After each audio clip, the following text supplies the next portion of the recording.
Connétable de Saint-Pierre. Présent. Madame le Connétable de Saint-Martin. Présente. Monsieur le Connétable de Saint-Jean. Présent.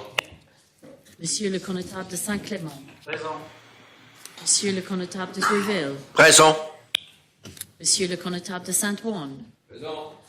Monsieur le Connétable de Sainte-Marie. Présent.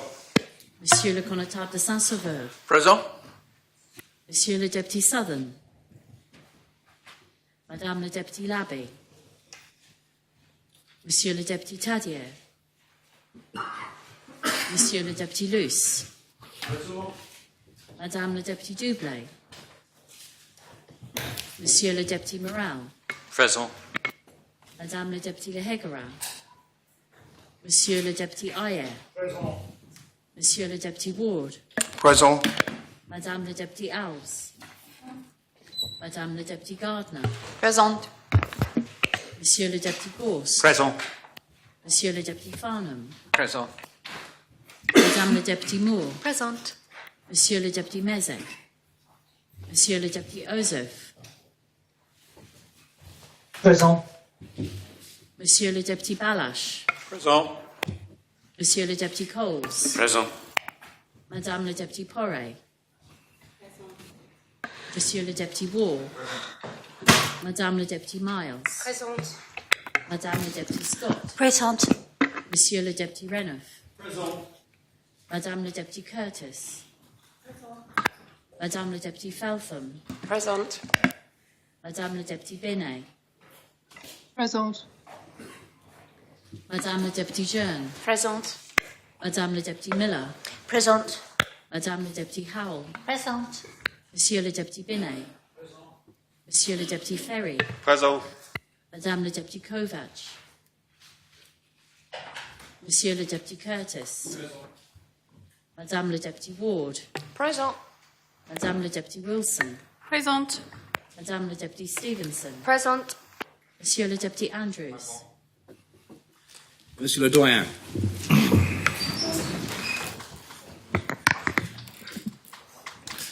Notre aide soit au nom de Dieu qui a fait les cieux et la terre. Amen. Seigneur Dieu, Père éternel et tout-puissant, qui a tablé les gouvernements et les puissances de la terre pour le règlement et pour la conduite du peuple, et qui nous a commandé d'avoir toujours pour but la gloire de ton saint nom. Nous te prions qu'il te plaise de donner à cette assemblée le don de conseil et de prudence, d'unir les cœurs et les affections de tous ceux qui la composent, de la conduire tellement toi-même par ton Saint-Esprit que toute leur délibération est accompagnée de ta bénédiction. Réussisse au bien et au soulagement du peuple, qu'il te plût de commettre à leurs soins. Car nous t'en prions au nom et par les mérites de ton Fils bien-aimé Jésus-Christ, notre Seigneur, qui nous a enseigné à t'invoquer en disant: Notre Père, qui es aux cieux, ton nom soit sanctifié, ton règne vienne, ta volonté soit faite dans la terre comme au ciel. Donne-nous aujourd'hui notre pain quotidien, et nous pardonne nos offenses, comme nous pardonnons à ceux qui nous ont offensés. Et ne nous envoie pas en tentation, mais délivre-nous du mal, car à toi, à la reine, la puissance et la gloire, au siècle des siècles. Amen.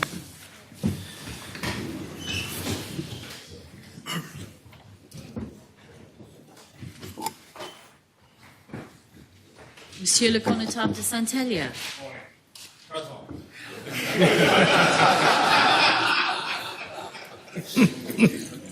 Monsieur le Député Southern. Présent. Madame le Député Labbé. Présente. Monsieur le Député Tadier. Madame le Député Dublé. Présente. Madame le Député Lehegara. Deputy Lehegara is on States Business, representing Jersey at the CPA, and is indeed our member of the Executive Committee for the British and Irish and Mediterranean region, which is a good position for us to have. So I'd ask the Assembly to excuse Deputy Lehegara. Away on States Business. Madame le Député Alves. Présente. Monsieur le Député Mezek. Deputy Mezek is also representing Jersey at the CPA conference, speaking on housing and youth parliaments, for example. So I'd ask him to be excused on state's business. So, Thank you. On State's Business. Madame le Député Kovac. Sir, Deputy Kovac is just struggling with some transport issues in getting in, but she will be with us shortly, so could she be marked as excuse until she arrives? Members content to mark the Deputy excuse? Excuse. Les États sont constitués. On behalf of members, I'd like to welcome His Excellency, the Lieutenant Governor, to the Chamber this morning. In the gallery today, we welcome a group of French school children from Henri Brunet School in Caen, who are watching the beginning of this morning's meeting. They are in Jersey for 3 days to discover the island and practice their music, as they are a group of singers. And on Thursday afternoon, they'll perform for the residents of St Ewald's retirement home. I'll now welcome them in French, and at the end, I invite members to welcome them in the usual way, if you understand what I've just said, which is no comment on you, but maybe a comment on my French pronunciation. Nous sommes rejoints aujourd'hui par un groupe d'écoliers français de l'école Henri Brunet de Caen. Ils sont à Jersey pendant 3 jours pour découvrir l'île et pratiquer la musique. Ce sont des chanteurs et ils chanteront jeudi après-midi pour les résidents de la maison de retraite de St Ewald. Je vous invite à les accueillir de manière traditionnelle.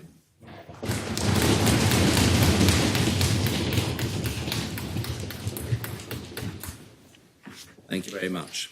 Moving on to the consolidated order paper, there are a number of subordinate enactments under B, a number of documents presented or laid under C, and the following propositions have been lodged under D.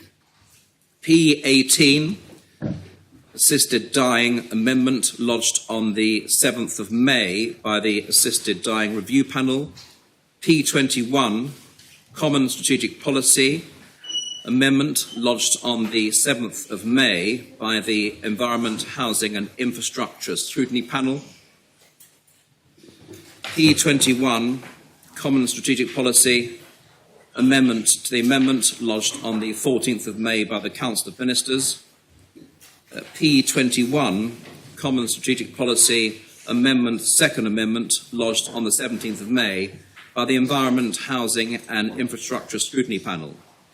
P21, Common Strategic Policy Second Amendment, lodged on the 7th of May by Deputy Gardner. P21, Common Strategic Policy Second Amendment, lodged on the 14th of May by the Council of Ministers. P21, Common Strategic Policy Third Amendment, lodged by Deputy Gardner. P21, Common Strategic Policy Third Amendment, lodged on the 14th of May. P21, Common Strategic Policy Fourth Amendment, lodged on the 7th of May by the Children, Education and Home Affairs Scrutiny Panel. P21, Common Strategic Policy Fourth Amendment, lodged on the 14th of May by the Council of Ministers. P28, Youth Service Statutory Provision, lodged on the 1st of May by Deputy Kovac. P29, Draft Statistics and Census Jersey Amendment Law, lodged on the 14th of May by the Chief Minister. Under E, in accordance with Standing Order 34, the proposer of the following proposition lodged au greffe has informed the greffier that it is to be withdrawn. Common Strategic Policy Amendment, the amendment, P21, lodged on the 14th of May by the Council of Ministers. There is nothing under F, G or H. A number of written questions have been put and responded to.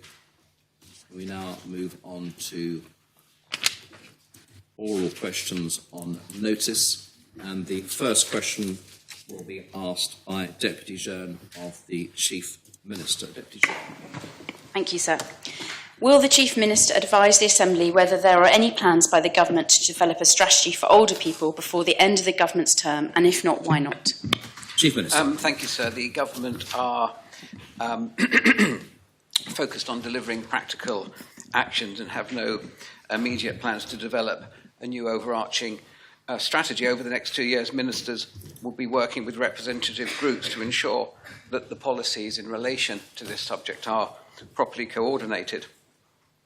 This includes liaising closely with the Older Persons Living Forum and the Older Persons Cluster, both of which raised pertinent issues. And to give some examples, the Older Persons Living Forum has currently been discussing new healthcare facilities, legibility for free TV licensing, dementia strategy, disability and inclusion, CLS pensions and care hub, closer to home events, women's health preview, community transport scheme, assisted dying proposal, sir. The Older People's Cluster, sir, met in January and are doing some important work. Impact Jersey, sir, are launching a £2 million grant programme aimed at encouraging businesses from Jersey around the world to develop and deploy technology for older persons and their carers, sir. And the Officer Group on Ageing Well, sir, is looking at financial security and economic participation, healthy ageing and access to services, diverse housing choices, participation and social inclusion, and accessible environments. That's an example of some of the work going on. We're going to stick with that programme, so rather than introduce a new strategy at this stage. Supplementary. Thank you, sir, and I thank the Chief Minister for that long list, but how will the Chief Minister ensure that government is maximising impact and not wasting money if there is no strategic vision that can unify the approach of also its partners and with no mechanism to identify needs that are not being met? Chief Minister. Well, sir, I think there is a strategic vision. That vision is shared by the Council of Ministers. The responsibility for senior citizens is cross-cutting across a number of ministries. And I think just picking up on some of the work started in the previous government, especially with the Older Persons Forum, is the way forward. And we have an officer group that's working to coordinate all the work, sir, and I think that will be more effective and deliver support more quickly than spending time on a new strategy, sir. Having said that, I will undertake, sir, to ensure that the Assembly will be updated and progress will be addressed, sir, in the annual report on the Common Population Policy, sir, to keep members informed and up to date. Deputy Sutherland. Thank you, sir. Let's play some policy bingo for the moment. Will the Chief Minister, from that great long list of things he wishes to achieve, name his own priority, personally, on the list? And so I didn't read out a list of things we're hoping to achieve, sir. I read out a list of work being undertaken by the organisation and groups who are taking responsibility for supporting older people on the island, sir. I would have to think about it, but I think off the top of my head, sir, and I think right now the most important thing we need to do, not just for the elderly, sir, but for all islanders, is to work on the health service, sir, and deliver our new hospital. Supplementary. Deputy Renouf. So there's no strategy coming, but there is a strategic vision, according to the Chief Minister. Can the Chief Minister summarise that strategic vision? Chief Minister. I think, sir, the vision is for us to make sure we provide the appropriate support to make sure senior citizens, as we do with all islanders, are properly supported, sir, which is why we're picking up on the work that established the Older Persons Group and the Cluster Group, sir, and the Officer Group, which coordinates all the work. So the vision is to make sure that work remains coordinated and we start delivering. We start putting some of these actions and these aspirations into practice, sir, rather than spending time on what could be an expensive new strategy. Supplementary. Deputy Tadia. So it is absolutely correct that different administrations can choose to prioritise different sections of society. previous assemblies and ministers have decided to prioritise perhaps putting children first, we are seeing legitimate questions about older people now being raised. Does the Chief Minister recall that earlier in his term I asked about an Equalities and Human Rights Commissioner, and does he think that actually it's time that we had somebody who is perhaps slightly arm's length from government that we could refer to, who would look out for all of the sections of our community, not simply the ones that come up perhaps sometimes politically conveniently and disparately? Chief Minister. Well, so I do have some, I do have some, I'm not sure if sympathy is the right word, but I do understand the request for that, sir. But I'm also minded that with statutory bodies and commissioners, we tend to run the risk of making our work, making heavy weather of things. There's a responsibility of this Assembly and the government to ensure islanders are properly cared for and looked after in every aspect of life, sir. So whilst I understand the Deputy's question, there is no plan for this government to introduce something like that at this stage, sir, but that's not to say the door will forever be closed on it, and we continue to monitor the progress we make, sir, as an Assembly and as a government.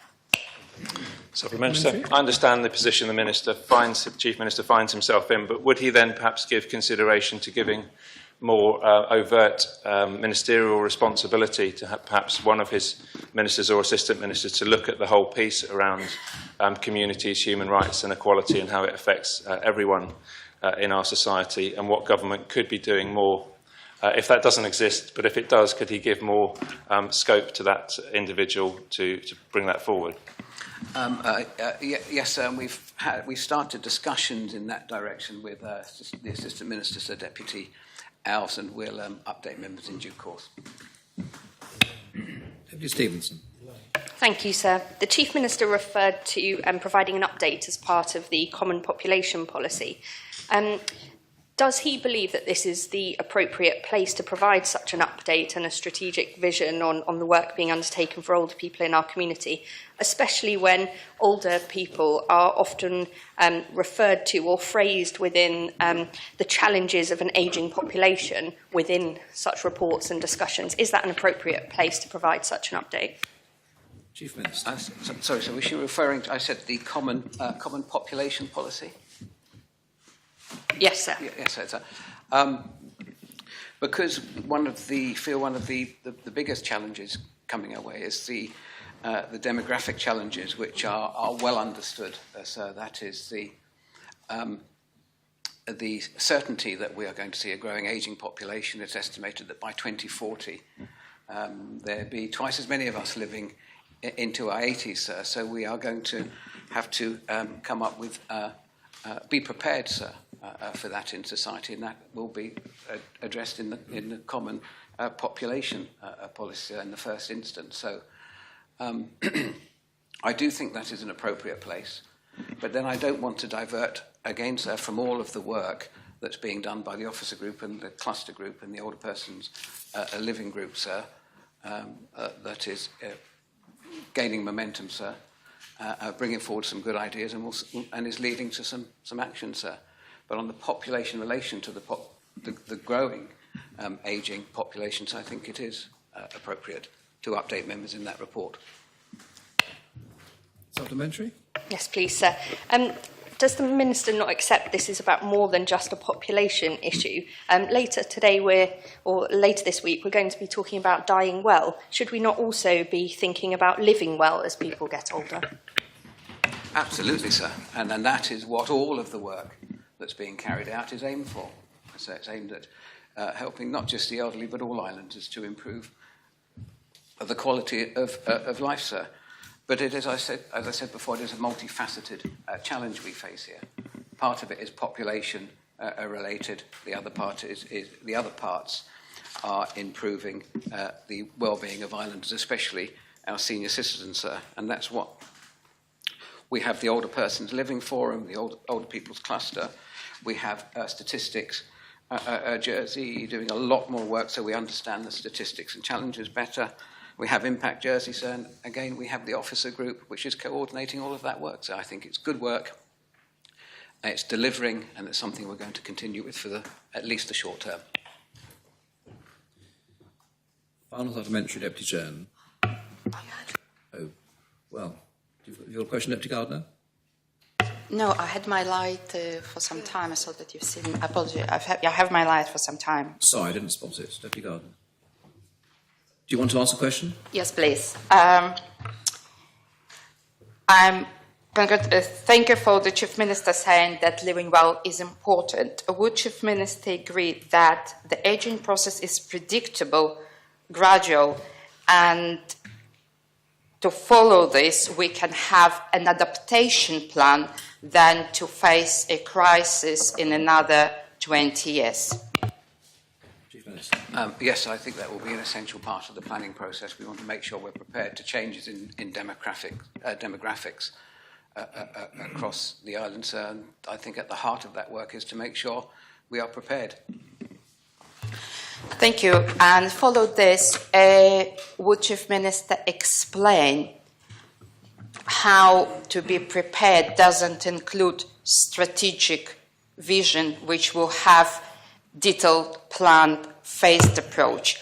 And if Chief Minister doesn't like the expression strategic vision, would he accept strategic framework to ensure adaptation for the population change in another 20 years? Well, sir, we tend to have created a culture of strategy after strategy after strategy. We have so many strategies, sir, we don't really know where to begin. There's too many, they're not delivering, they're costly. What islanders want to see are actions. What's currently in play now is action. Various groups and a coordinated officer group, sir, delivering actions. Now, of course, we have a vision and a strategic vision for the future. Otherwise, we wouldn't have Statistics Jersey and the other groups looking forward to these challenges, so we know what's coming, sir. Final supplementary, Deputy Joan. Thank you, sir.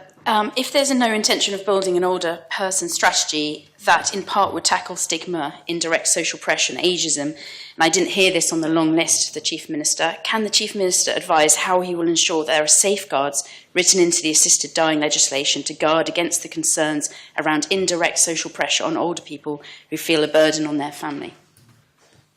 I think, sir, that this island community will not accept or tolerate the sort of stigma and challenges that Deputy Jean mentions. I think it can go without saying that we will always do whatever we can to ensure those do not exist, or we push back hard wherever we find them.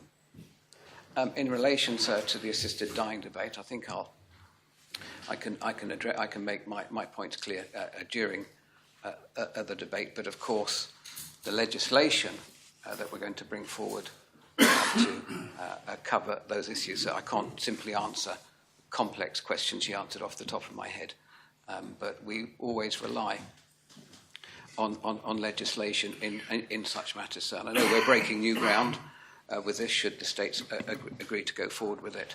But as I said that, I think that all of those important issues have to be dealt with following the debate, sir. Thank you. Thank you, Chief Minister. The second question, Deputy Wilson will put to the Minister for Infrastructure. Deputy Wilson. Thank you, sir. Will the Minister state what approaches the Department is taking to ensure the needs of the disabled and the elderly have been taken into account in any plans to pedestrianise Broad Street and in any other areas where future infrastructure improvements are planned and likely to affect these groups? Minister. Thank you, sir, and I thank the Deputy for her question. Sir, the 2023 Sustainable Transport Policy Next Steps document places disabled blue badge users at the top of the parking hierarchy.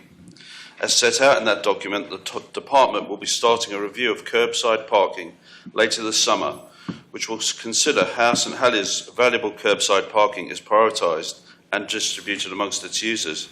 Disabled parking, unloading bays, taxi and cabs, short-stay pick and drop-off and general usage. The purpose of the work is to support both islanders' mobility needs and efficient commerce. As part of this work, the Department will engage with key stakeholders within the disabled community and also work with the Minister of Social Security and her team. The output will inform how the town centre on street is managed into the future in conjunction with public realm and movement strategy. Thank you, sir. Thank you. Supplementary? Thank you, sir. Whilst it's welcoming to hear about the developments in St Helier, can I ask the Minister to assure islanders that this approach will be adopted to other parts of the island where problems with access exist? Minister. Thank you, sir. I can give the Deputy that assurance where the land is in public ownership, but in many cases, sadly, the land isn't in public ownership, so our abilities to influence is less. I'm actually due to meet with the Blue Badge holders at the end of June to discuss their views on current parking and their views on opportunities to improve the situation. Thank you. Thank you. Deputy Ayer. Thank you, sir.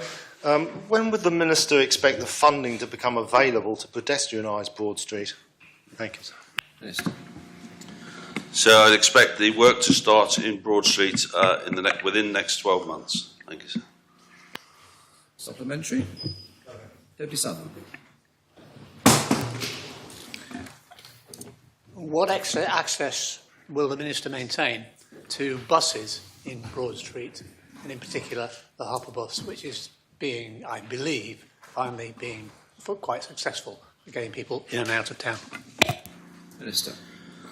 Thank you, sir. I'm pleased that the Deputy raises the Hopper bus. It's a facility I used on Friday, and I'm delighted with the service and also with the disabled access to that service. It serves doctors around town, it serves the hospital, the market and the library.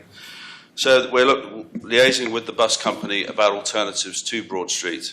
It's worth noting that if you live in St John, you are able to access a bus in Broad Street, but if you live in most parishes on the island, you are not. Thank you. Supplementary?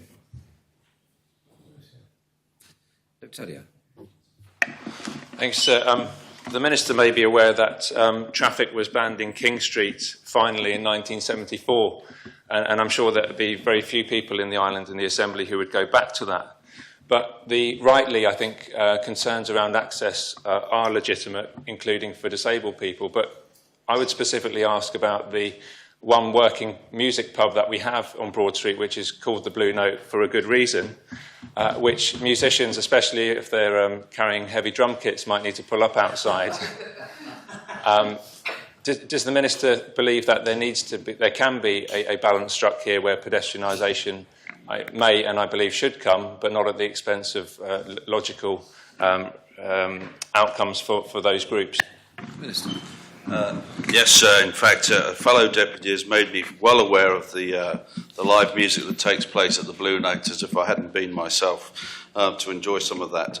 So on a serious note, unloading for all sorts of activities within the area will continue to be required, whether that's kegs to deliver the beer for those enjoying the music later in the evening, or the musicians delivering their drum kits. So we'll need to find a solution, as is the case around St Helier. Thank you.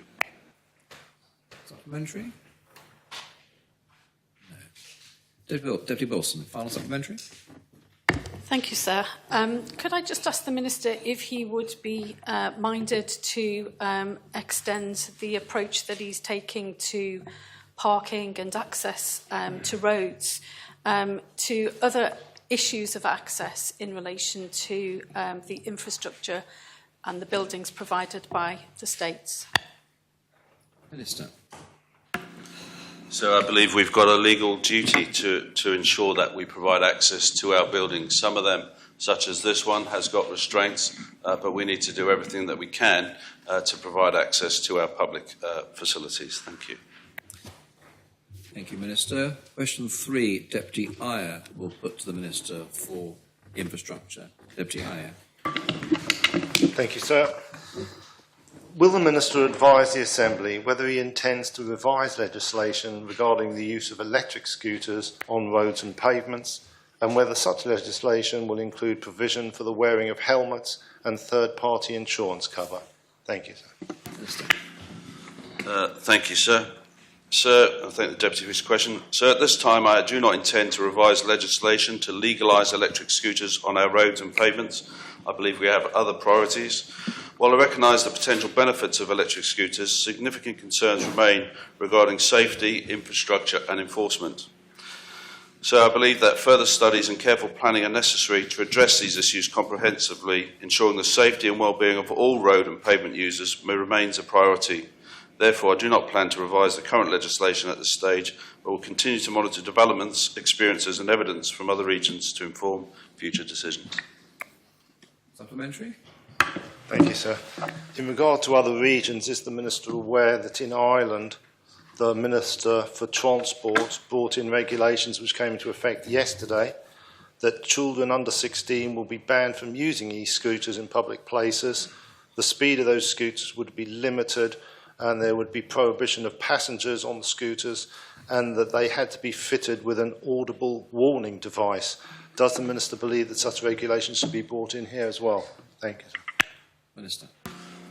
Sir, I was not aware of the new legislation brought in yesterday in Ireland. Sir, my understanding is currently that electric scooters are currently illegal to operate on public roads and pavements in Jersey, and that remains the case, sir. Thank you. Deputy Chair. Thank you. Does the Minister recognise it is important for children to be wearing helmets when on non-motorised wheeled vehicles, such as bikes, inline skates, scooters and skateboards? Minister. So I believe it's a legal requirement for youngsters, I think under the age of 14, to wear a helmet when they're cycling. So I would highly recommend the use of a helmet for any other wheeled transport, not only for youngsters but also for adults. As a former competitive cyclist, sir, who never wore a helmet, I will not get on my bike without one these days, and I highly recommend a good quality helmet to anybody. Supplementary? Yes, thank you, sir. Can the Minister advise how he will encourage the use of helmets, especially with users of Jersey's ever-increasing stock of skate parks? And could the Minister explain what safety measures are being taken when designing skate parks in this regard? Minister. So the best we can do, sir, is to educate people. We have signage up at our skate park advising people of the importance of wearing helmets. Skate parks, in my experience, are not supervised, sir, and therefore it's very difficult to do much more than we do. We do have youth workers at the skate park, and I'd like to think that they would encourage best practice as well. Thank you. Deputy Sadia. So I'm disappointed that the Minister is perhaps shying away, I don't know if it's on advice, from electric scooters, which are effectively being sold by businesses around the island. We're being told that they can only be used on private property, but good luck if you've got property big enough to use an electric scooter on. Can the Minister answer what the fundamental difference is between a mobility scooter, which might have 3 or 4 wheels, which can take up the whole of a pavement, which can sometimes be souped up and go at big speeds, or a very thin 2-wheeled mobility scooter, which a youngster might nimbly be able to use and avoid any obstacles that come in its path? It's an interesting question, so I'd probably say the difference is choice. So people that use a mobility scooter have little choice. I'm sure they would wish they could cycle or walk from A to B, but sadly they can't and therefore need to use a mobility scooter. People using an electric scooter often will have choice. They could walk or cycle. Thank you, sir. Supplementary? And so from a legal point of view, where does that leave the use of the suggestion of third-party insurance and helmets, given the fact that damage can be caused either by a mobility scooter or an electric scooter? Minister. So the original question was about scooters, so I would need to seek advice about mobility scooters. Thank you. Deputy Brenneth. Yes, sir. We seem to be struck in a strange sort of bind here, in the sense that we know that electric scooters are being used, but the Minister doesn't intend to do anything to deal with the way in which they are being used. So what is his strategy for dealing with the fact that electric scooters are being used on the roads? What is going to be done about that? Minister. So I believe that is a question for the Home Affairs Minister, because the policing of the roads is a policing matter rather than an infrastructure matter. So an area that I am working on with officers is to legalise electric bikes that can go over 15 miles an hour. So I've seen this work very well in Switzerland, where the bikes have a number plate, the rider needs insurance and a helmet, and that's where our focus is on at present, to try and make those people who are using bikes which aren't currently legal, to make them legal. Thank you, sir. Thank you. Supplementary? Yes. That's a very interesting piece of information from the Minister, and I applaud that work. Properly regulated use of more powerful e-bikes is to be welcomed. But is the answer with electric scooters not staring him in the face? Why not simply apply the same sort of approach to electric scooters as he's planning to do for electric bicycles? Minister? So the question is around resource, sir, and my priority is to make those electric bikes legal, and then, as I said earlier, follow what's happening in other jurisdictions. We've heard earlier from the original questioner about what's happening in Ireland. I wasn't aware of that, sir, and I will make myself aware of those developments. Thank you. Deputy Stevenson. Thank you, sir. Can the Minister confirm, are electric scooters allowed on the Le Cannevet skate park and around the track at Le Cannevet? Minister? That's a very good question. I wish the Attorney General was here to help me, sir. I don't honestly know the answer to that question. Supplementary? Could I ask the Minister if he would follow that up and perhaps let us know? I'll gladly do that, sir. Thank you. Deputy Gardner. Thank you, sir. Would the Minister work with the Home Affairs Minister to ensure that the enforcement and reality of using scooters day-to-day on Jersey Road will come together, and it will be... Would the Minister engage with the Home Affairs? Yes, sir, and indeed I have met with the Home Affairs Minister, the Chief of Police and the Head of Roads Policing in the past, sir, and on that very day that we met there had been some confiscations of illegal scooters and such like. Thank you. Supplementary? Thank you. If enforcement would not work, and we've seen for years that enforcement didn't work, would the Minister consider to find a way that electric scooters could be used on the island while we have enforcement in place as well? Minister. So I'll repeat my earlier answer, sir. The priority is being given to cycles, whilst we monitor what's happening in other jurisdictions, particularly Ireland, given the latest information. Thank you, sir. Thank you. Deputy Southern. My question has been answered. Deputy Coles. Thank you, sir. The Minister makes reference to motorised electric bikes that can go over 15 miles an hour that require number plates and insurance and helmets in Switzerland. Aren't these just called motorbikes? Well, the question was on electric scooters, but are you prepared to answer this question? Or not? I'm prepared to answer that question, sir. No, they're not called motorbikes. They do have a different name, which I can't remember what it is. They're like an old mobilette, sir, which I'm sure you and I can both recall.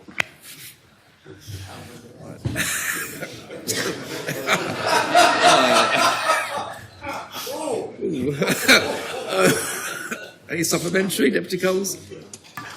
Yes, sir. So, as we are in Alternative Transport Week, the Minister gave a briefing to the Environment Panel that if we had enough, if everybody used an alternative form of transport one day a week, we'd have the same amount of traffic on the road as during school holidays.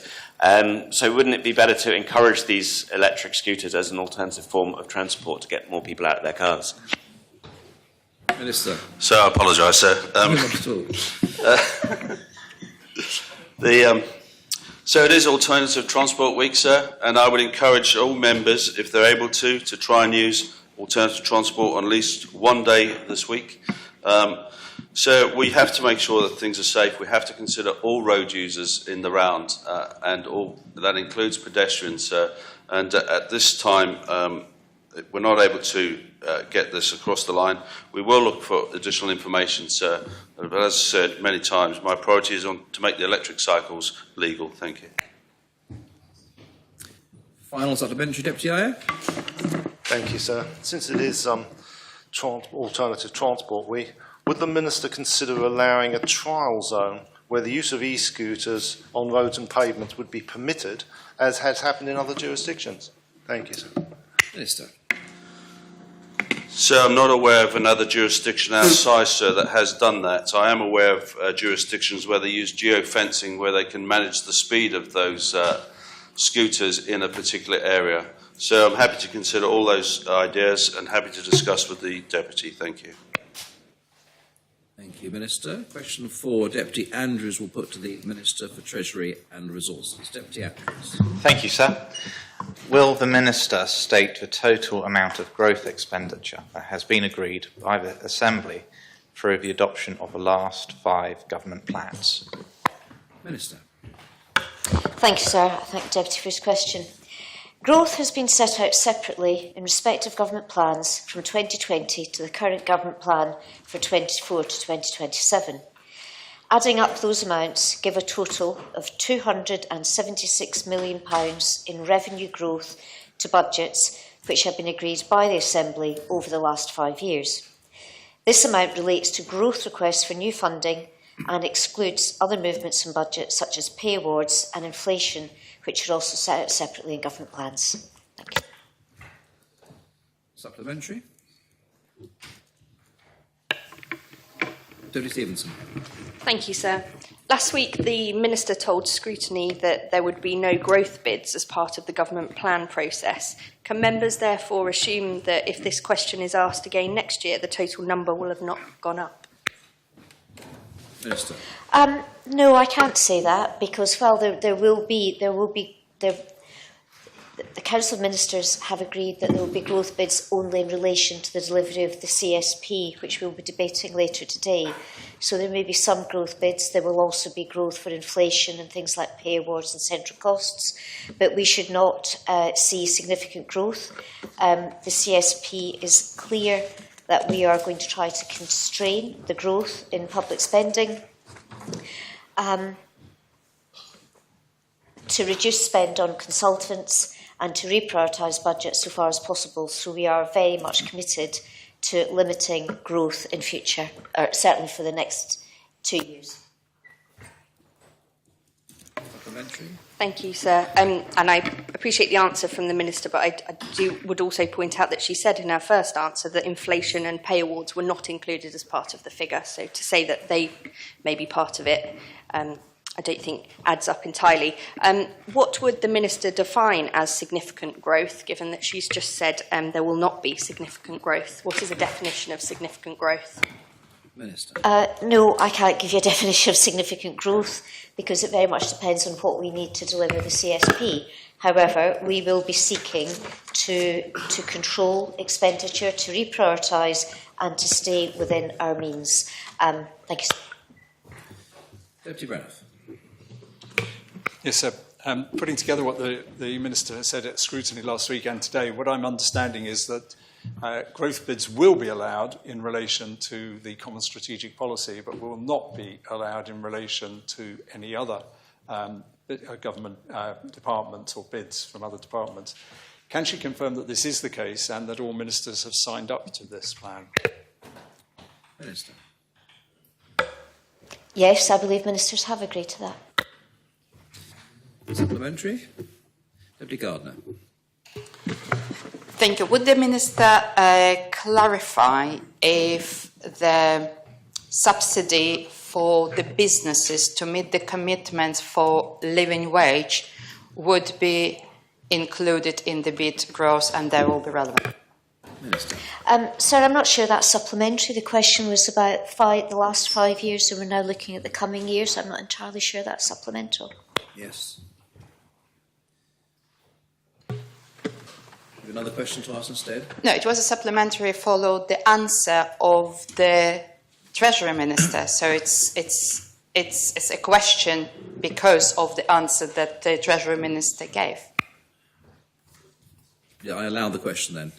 Yes. The living wage question. I believe that funding will be met from existing budgets, sir, but we are only just starting the government plan process and I cannot discuss every possible initiative that may be on the table. So if I understood this correct, the subsidy for the businesses to meet the commitment for living wage should be met from the existing departmental budgets? And if yes, does it mean we'll cut services within existing department budget? Minister. So we're talking about 2025. 2025 onwards, we have talked about reprioritising funding and making sure that we're using best use of our funding and not necessarily creating new funding. We have not yet, as I say again, we are only just in the early stages of the government plan process, so I cannot give you answers because we haven't had those detailed discussions. Thank you.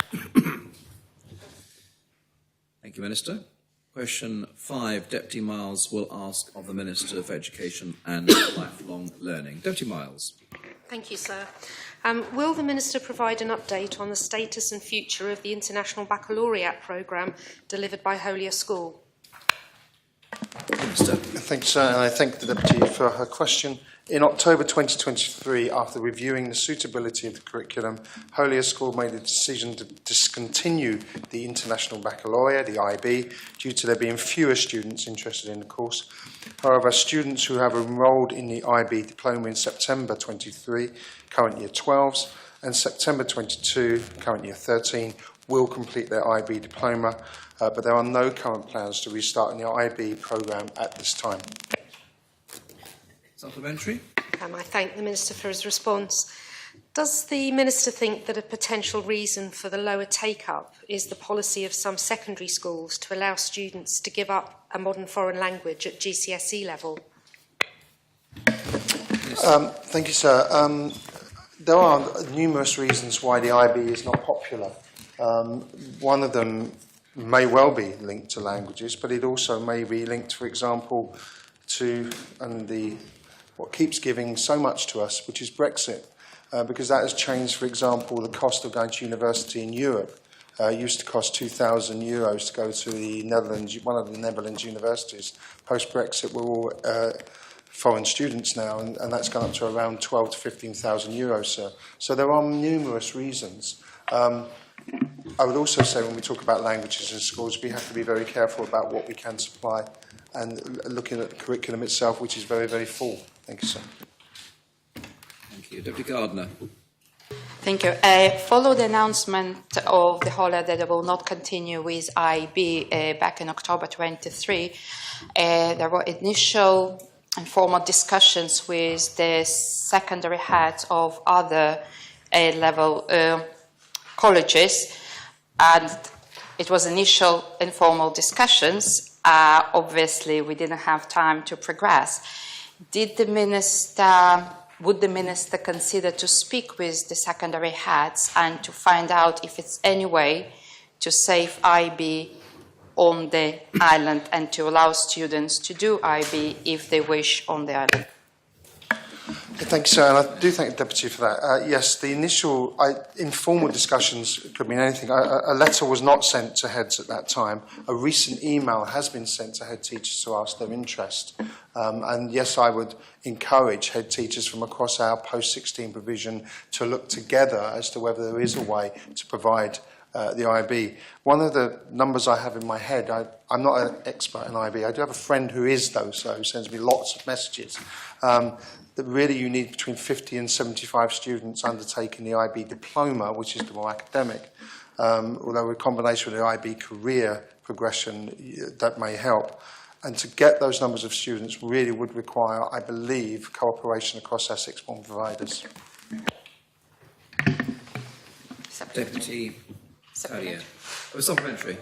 Yeah, I'm grateful to the Minister for his answer, and it would be really helpful to also engage with our European communities live on the island, that we do have high numbers and they're able to study at European universities, and because the IB would not be possible, we're actually taking this choice from the young people to go to Europe.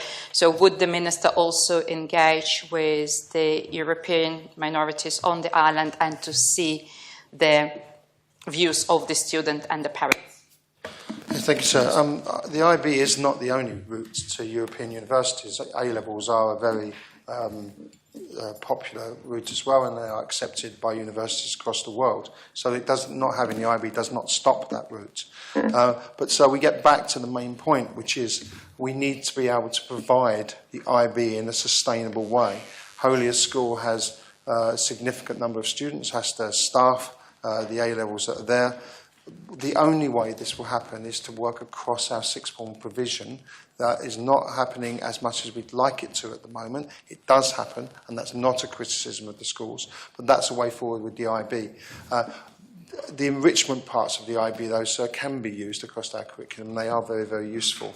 But I don't think not having the IB stops access to European universities. As I mentioned before, sir, I think the biggest problem has been Brexit for UK students. For European students, that isn't as difficult. Deputy Sadier. Thank you, sir.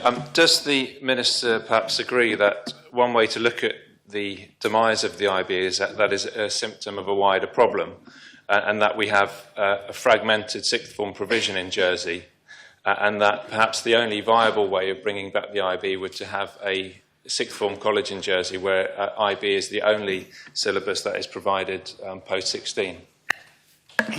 Thank you, sir. That's a very interesting thought. One of the first things I did when entering the Assembly as chair of the Children Education Scrutiny Panel was to produce a post-16 report that recommended a sixth form college because of the nature of the type of provision. However, to have a sixth form college that offers only IB would be a really significant step, and we need to think that through very carefully.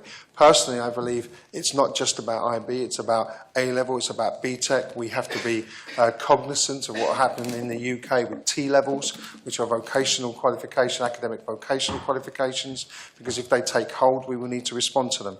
So the landscape in education qualification changes constantly. What we need to do is be aware of it and adapt to it. But we also need to be proactive in getting those sixth form providers to work together. Thank you, sir.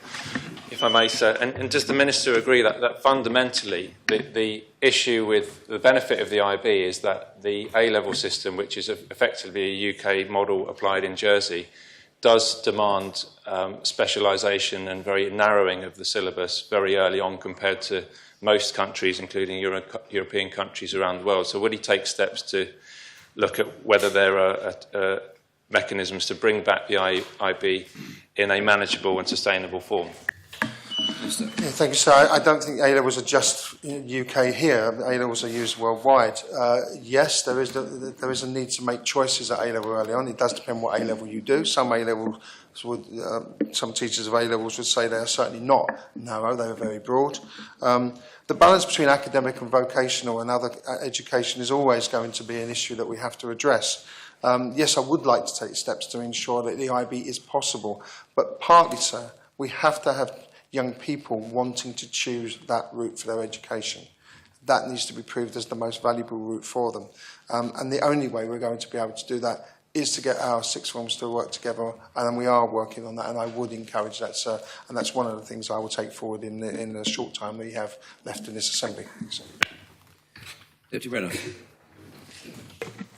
Yes, sir. I wonder if the Minister is disappointed about the loss of the IB, particularly in the context of a sort of trend towards homogenisation in higher education offer, and that Jersey really could see itself, if it wanted, as a place that offered variety rather than homogeneity. I appreciate that might be a longer-term project, but I'm just interested in his philosophical approach, if you like. Minister. I'm very happy to talk about philosophical approach, sir. I believe this is all due to what I would refer to as the germ, the global educational reform movement that has commoditised our education. And by commoditising, it just means that you can put things in tables and you can make it something to buy and sell like a bag of crisps. We want to move away from that.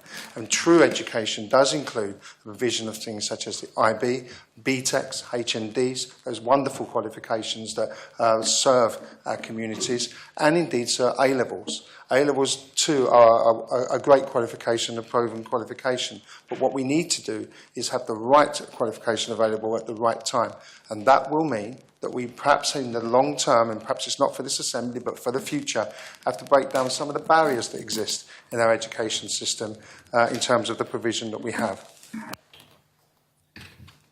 Supplementary? So I might almost feel a strategy coming on, but perhaps that will have to wait till the next Assembly. Could I urge the Minister to stick to those principles and ask him to continue to argue for those cases, argue for that approach in the education, higher education, further, what do we call it, further education of our students? Thank you, sir. I would actually say, sir, I think what we've had in the past is too many strategies and not enough principle in our education system.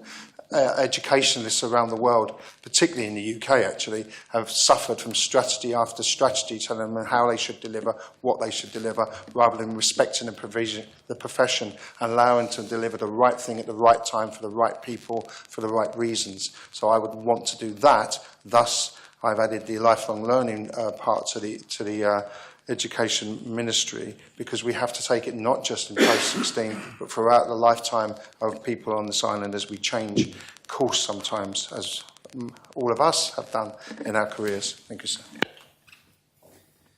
Thank you. Deputy Miles, final supplementary. Thank you, sir, and I thank the Minister for his very comprehensive answer to the questions. There are members in this Assembly that have actually studied the IB diploma, and as a parent, both of my sons studied the diploma very, very successfully. So really my final question is, what reassurance can the Minister give to parents who are really concerned about the lack of educational choice at sixth form for those students who are looking to progress to higher education? Minister. Thank you, sir. And that's a very, very good point to make. There's two things here, sir. First of all, I'm not going to stand and say that there is not a range of provision in post-16. The work that is done, that all of us post-16 providers, is of excellent quality, and teachers work incredibly hard to deliver. But what we do need, sir, is we do need to break down some of the barriers that we have that have been set up over many, many years because of the structure of our post-16 education, and indeed before that. And if we want to work that way together, we will need a conversation of this island to talk about whether we want to change some of the things that have been deeply embedded on this island. And the way I see it, sir, is that will become as a reaction to the needs of this island for its education into the future. At some point, sir, what we do now will simply not fit, and we will have to change. We do that in one of two ways, sir. We do it reactively or we do it proactively. And I'd assure the Deputy and parents we want to try and do that proactively and provide everything that we possibly can and every choice for the young people on this island. Thank you, sir. Thank you, Minister. Question 6, Deputy Tadier will put to the Minister for the Environment. Deputy Tadier. Thank you, sir. Further to the reported presence of E. coli bacteria found in the water at Greve de Lec, will the Minister provide the Assembly with an update and advise whether the cause has been established, whether any responsible parties will be held accountable, and if so, how this will be achieved? Minister.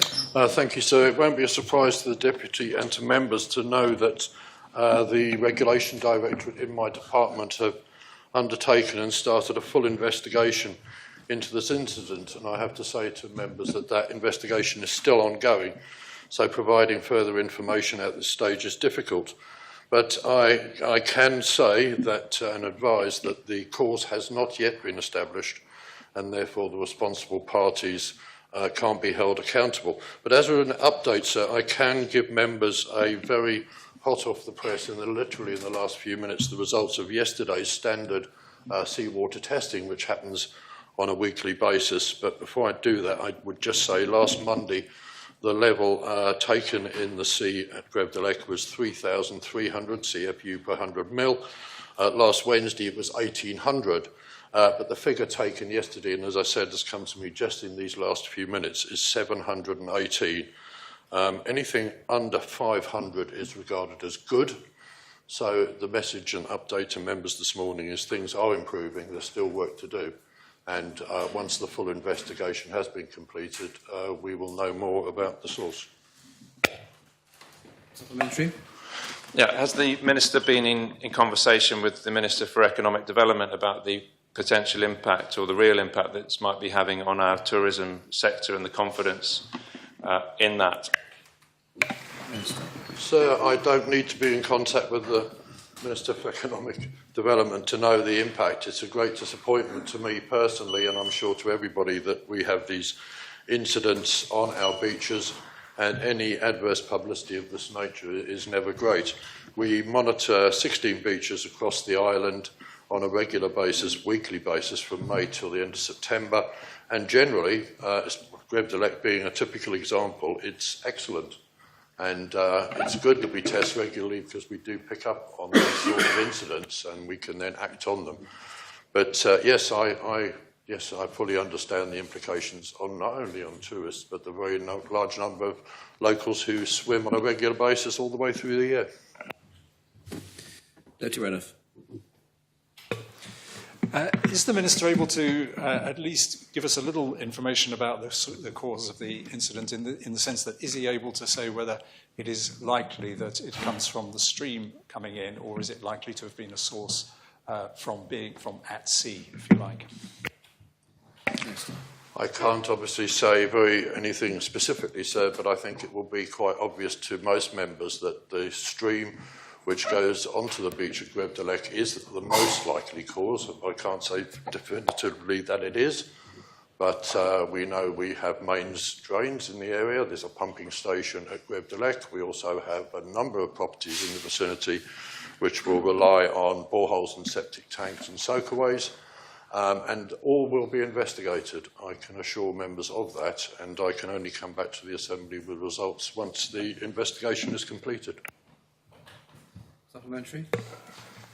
Yes, sir. I wonder if the Minister has given consideration to whether the testing of beaches should be done all year round, given the rise of all year swimming, but also in the case of Greb de Lec, its use as a winter surfing location, not least by my own son, and whether the time is now right to consider extending those tests through the year. Well, sir, I'll certainly consider it. It did occur to me, actually, I was making my answer a couple of minutes ago about the number of islanders that since COVID have taken up sea swimming on a daily basis 12 months of the year, and the fact that we only start monitoring our bathing water in May and conclude that in September. So I take the point of the Deputy on board, and I'll certainly consider it. Deputy Stevenson. Thank you, sir. Can the Minister confirm that the test which did show the very high levels last week was the first one taken this season at Greb de Lec, and therefore does he accept that the levels could have been high for some time, especially as we now know that local residents have been reporting foul smells from the stream for a number of weeks? So I can confirm that last Monday's test was the first of our weekly tests this year, and as I said, those will continue till the end of September. It is quite possible, as the Deputy says, that these levels may have been high. I wasn't aware of complaints from members of the public until this incident came to light, but she makes a good point. It is possible, and obviously hindsight's a wonderful thing, but given my last answer to the Deputy, we may well have to consider testing on a more regular basis. Supplementary. Thank you, sir. And I was going to ask the same question that Deputy Renouf has, so I'm glad that's been answered. Will the Minister commit to going away and perhaps trying to find out why the complaints of residents about the smell perhaps hadn't been looked into when perhaps they should have been, especially given that testing wasn't that far away either? I will commit to do that, so I'm not aware or sure of which department was informed, or whether it was just locals chatting amongst themselves. But if people were informed, I will find out who was informed and why action wasn't taken sooner. Deputy Ward. Thank you, sir. Can the Minister confirm that it is actually safe now for residents of the island to swim in Greb de Lec Bay? I'm not sure if I'm going to go as far as to say that it's safe, because, of course, the test that was taken and the results I've just read, the test was taken yesterday. and something may have happened overnight or even this morning to say that swimming in Grebdelec may not be. It may be even better. I can't give the Deputy that assurance. All I can say is that to qualify as an excellent water sample, it needs to be below 250. To qualify as good, it needs to be below 500. And poor results are classified as over 500. Yesterday's sample at Grebdelec was 718. So while it's poor, I can say that last week's results also had poor results in La Hole and Victoria Pool. Good, Roselle was good. All the other beaches around the island were excellent. But we do have occasional blips, and that's usually caused by excess rain and runoff from fields and leakages from soakways. Supplementary? Final supplementary, Deputy Leader. Thanks. So my question about who will be held accountable hasn't really been answered, but I'd like to use my final supplementary to ask about actually the efficacy of testing more generally, given the fact that in Jersey our seawater gets changed twice a day, and that's not by the Minister but by the tides. The fact that we've got any poor water in Jersey, I think, is shameful. And does he think that it would actually be more effective to test the water going into the sea, i.e. the streams, and here, which I think is effectively a sewage outlet, has become that anyway, because that's where the issue is, not the seawater coming in from the channel. Minister. I can assure the Deputy, sir, that not only is bathing water tested on a regular basis, but streams, reservoirs, public water supplies are tested even more frequently and more religiously. But he has a good point. It may well be that streams entering bays where people swim could be tested more frequently, but I imagine that they are. I can't say definitively, but I imagine that they already are. It's also the case that some of these bays which are tested won't have streams entering them. Archie Rundell, for example, being one, and Port being another. But I'll take his point on board and ask the question, sir. Thank you. Thank you, Minister. Question 7, Deputy Southern will put to the Minister for Social Security. Deputy Southern. Thank you, sir. Will the Minister explain what priority she has given to the implementation of the Ethical Care Charter, which has been adopted twice now by the Assembly, but which has yet to be implemented? And when will there be engagement by her department on this topic? Minister. Thank you, sir, and I thank the Deputy for his question. As the Deputy will be aware, my manifesto does commit to seeking the implementation of an ethical care charter, and also within my work plan as Social Security Minister, I am prioritising on delivering Assembly decisions that have already been made. The main actions in this area actually do fall within the remit of the Health Minister. The Health Minister and I do work closely and well together, and we also have regular meetings. So I do commit to raising this at my next meeting with the Health Minister. Supplementary? No, thank you, sir. I think that's a perfectly satisfactory answer. Question 8, Deputy Renouf will ask of the Minister for Health and Social Services. Deputy Renouf. Will the Minister provide an update on any plans he has to improve clinical standards and governance in the delivery of health services? Minister. Sir, following the release of the Massey-Taylor report and subsequent Royal College reviews, a great deal of effort has been expended by HCS to improve clinical standards and governance. In June last year, they implemented a policy that mandated staff to follow NICE guidelines and Royal College guidance. A good deal else is going on in this area, so in answer to the Deputy's question, I have to report that I haven't added any further requirements to this already substantial body of work. Given all of the other pressures involved in catching up with a long period of underinvestment and a leadership that hasn't kept pace, I didn't think that would be helpful, sir. What I am trying to do is to ensure that the organisation is properly resourced and that it's provided with as much support as possible to implement the objectives that are already in hand, sir. Thank you. Supplementary? So it's been reported this morning that the clinical lead of the turnaround team has resigned. This is surely a significant blow, coming as it does after the departure of the chair of the board. So can the Minister outline what concrete steps he plans to take now to improve clinical standards. Minister. So I genuinely don't think I've got anything to add to what I've already said. There's a great deal of work going on within an organisation that needs a fair amount of attention and some restructuring. And I think the body of work that they've got, that they're involved with now, to implement the governance that they've chosen to adopt, is going to be a job in itself. So I'm certainly not planning to add anything to that, sir. Deputy Stevenson. Thank you, sir. During debate on P20 last month, the Minister stated, "I'm afraid to say that for me it is all about money and precious little else." And today we read on the front page of the JEP that the clinical lead for the turnaround team has left, citing a lack of support from the Minister and his department to improve standards. Sir, does the Minister believe such a narrow focus on money risks him failing to prioritise improving clinical standards and governance within his department at what is a critical time? And if not, can he provide examples of how he's working to stop it doing so? Minister. So there's quite a lot in that question. I have said that it's all about money, because at the end of the day, without money, you can do nothing. And I stand by that. If you haven't got money, you can't. The Deputy herself, at the last Assembly, proposed IVF treatment, and that's going to add something in the order of £1 million to the bill. There are a huge number of pressures of a financial nature. And as I say, without money, we can do nothing.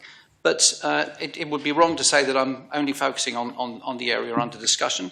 I'm also doing a lot of work with public health on illness prevention, and I hope to come back to the Assembly on that in due course.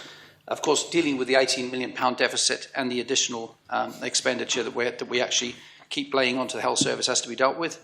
The digital situation at the moment, sir, requires a lot of attention, because we're trying to bring digital up to date and make it suitable for working with the new hospital facilities. So that's a big body of work in itself. And on looking at it, I think there's some restructuring of the entire health service that needs to be done. So there's a lot of work going on apart from governance. So thank you. Thank you. Supplementary. Thank you, sir. And I'm pleased to hear that £1 million will be invested in IVF healthcare. It's certainly almost double what the figures I've heard being talked about, but £1 million would be excellent. Thank you, Minister. Can the Minister therefore state what's his number one priority for health during his term of office? Is it balancing the budget, or is it improving clinical standards and governance? Minister. So I would suggest it's a combination of both. Deputy Chair. Thank you, sir. Could the Minister explain the reasons for the departure of the clinical lead, and how the Minister intends to improve clinical standards in the absence of this lead in the turnaround team? Minister. I'm not entirely sure, if I may, that relates to the nature of the question. What am I doing to improve clinical standards and governance? But if you'd like to allow the question, I'm... Well, I think it's relevant to the question, and it's a development which is relevant to the question, so I allow the question. Yeah, I have to say so. I'm quite bemused by the departure of this particular individual, with whom I've only had one proper meeting at his request. There were 5 people in the room at the time, and the other 4 are equally bemused. So I really don't know what lies behind his decision. I'd be perfectly happy for him to stay on. I've offered to meet him on Friday for that purpose. The offer's been refused. But we will. He was planning on reducing his hours in any event, because his contract ends at the end of the year and he wanted less time, and we'll simply be looking to replace him, sir. Supplementary. Yes. Could the Minister provide some words of comfort to the remaining members of the turnaround team and the HCS board that he has confidence in them to deliver the necessary improvements in clinical standards in government? And does he have full confidence in the board, executive and non-executive members to do this? Minister. Yes, I think I said at the last Assembly that I had full confidence in the board, and the board actually opened their last meeting by confirming that they had full confidence in me after the departure of the short-term chairman. And yes, I think relations are good with the remainder of the team. Only time will tell. We're only 16 weeks in, but I have to say at this point in time, yes, I'm comfortable. Deputy Gardner. Thank you, sir. Thank you, sir. The Minister mentioned the deficit and the finance of the department. So what work is ongoing to deliver the financial recovery plan that could deliver vital savings while maintaining clinical standards? Minister. Well, there's a great deal of work going on, and as I make the point that I know 16 weeks might seem like a long time, but it isn't. So I spend a considerable amount of time with the people dealing with the finances, trying to build with them a complete picture as to where the deficit arises from. So, but the truth is, we won't be able. If we make the £18 million worth of cuts that we'd need to meet the budget at this point in time, I think it would do severe damage to the health service. So I think I'll be coming back to the Assembly at some point in time to address that, sir. But it's early days. Supplementary, sir? Thank you, Minister, for his reassurance that he's working on the recovery plan, and we are mentioning early days. We are 3 months, and when Minister will be able to share with the Assembly recovery plans or any other plans that he has in place, but it should be practical ones for clinical standards and financial recovery. Minister. So I think that'll have to be done in stages over the course of time.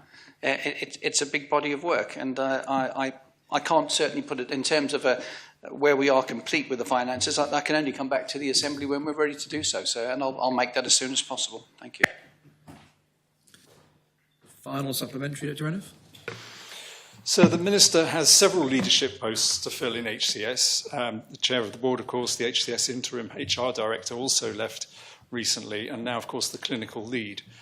And they are all critical to improving clinical standards and governance. What would he say to prospective applicants to attract them to these roles, to reassure them that they will find working with the Minister a rewarding experience and that their professional opinion will be respected? Minister. I don't think there's anything particular I could say, other than that we're in exciting times, and there's a good collection of people working together with a determination to improve matters. And I'd just remind members that 1 or 2 people might leave in the course of over the course of time, but I deal with dozens of people, possibly hundreds, and by and large I get on very well with them, sir. So I don't think there's a systemic problem of any sort. Thank you, Minister. Question 9, Deputy Stevenson will put to the Minister for Infrastructure. Deputy Stevenson. Thank you, sir. Will the Minister provide an update to the Assembly regarding plans to boost the capacity of Jersey's mains drains network to accommodate the development of further housing, particularly in relation to any sites that have already been rezoned for housing, but where the development is currently delayed due to a lack of drain capacity? Minister.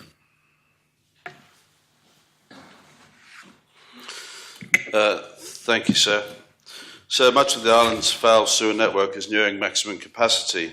We've managed to secure significant additional funding for 24 and 25, totalling £15.6 million, to start the key infrastructure projects to address some of these wider network issues. And in short term, these projects will include the West Park surface water separation and outfall project, due for completion by December, MOFOR, St Peter and the airport, and the West Hill key infrastructure project, which is due to be completed.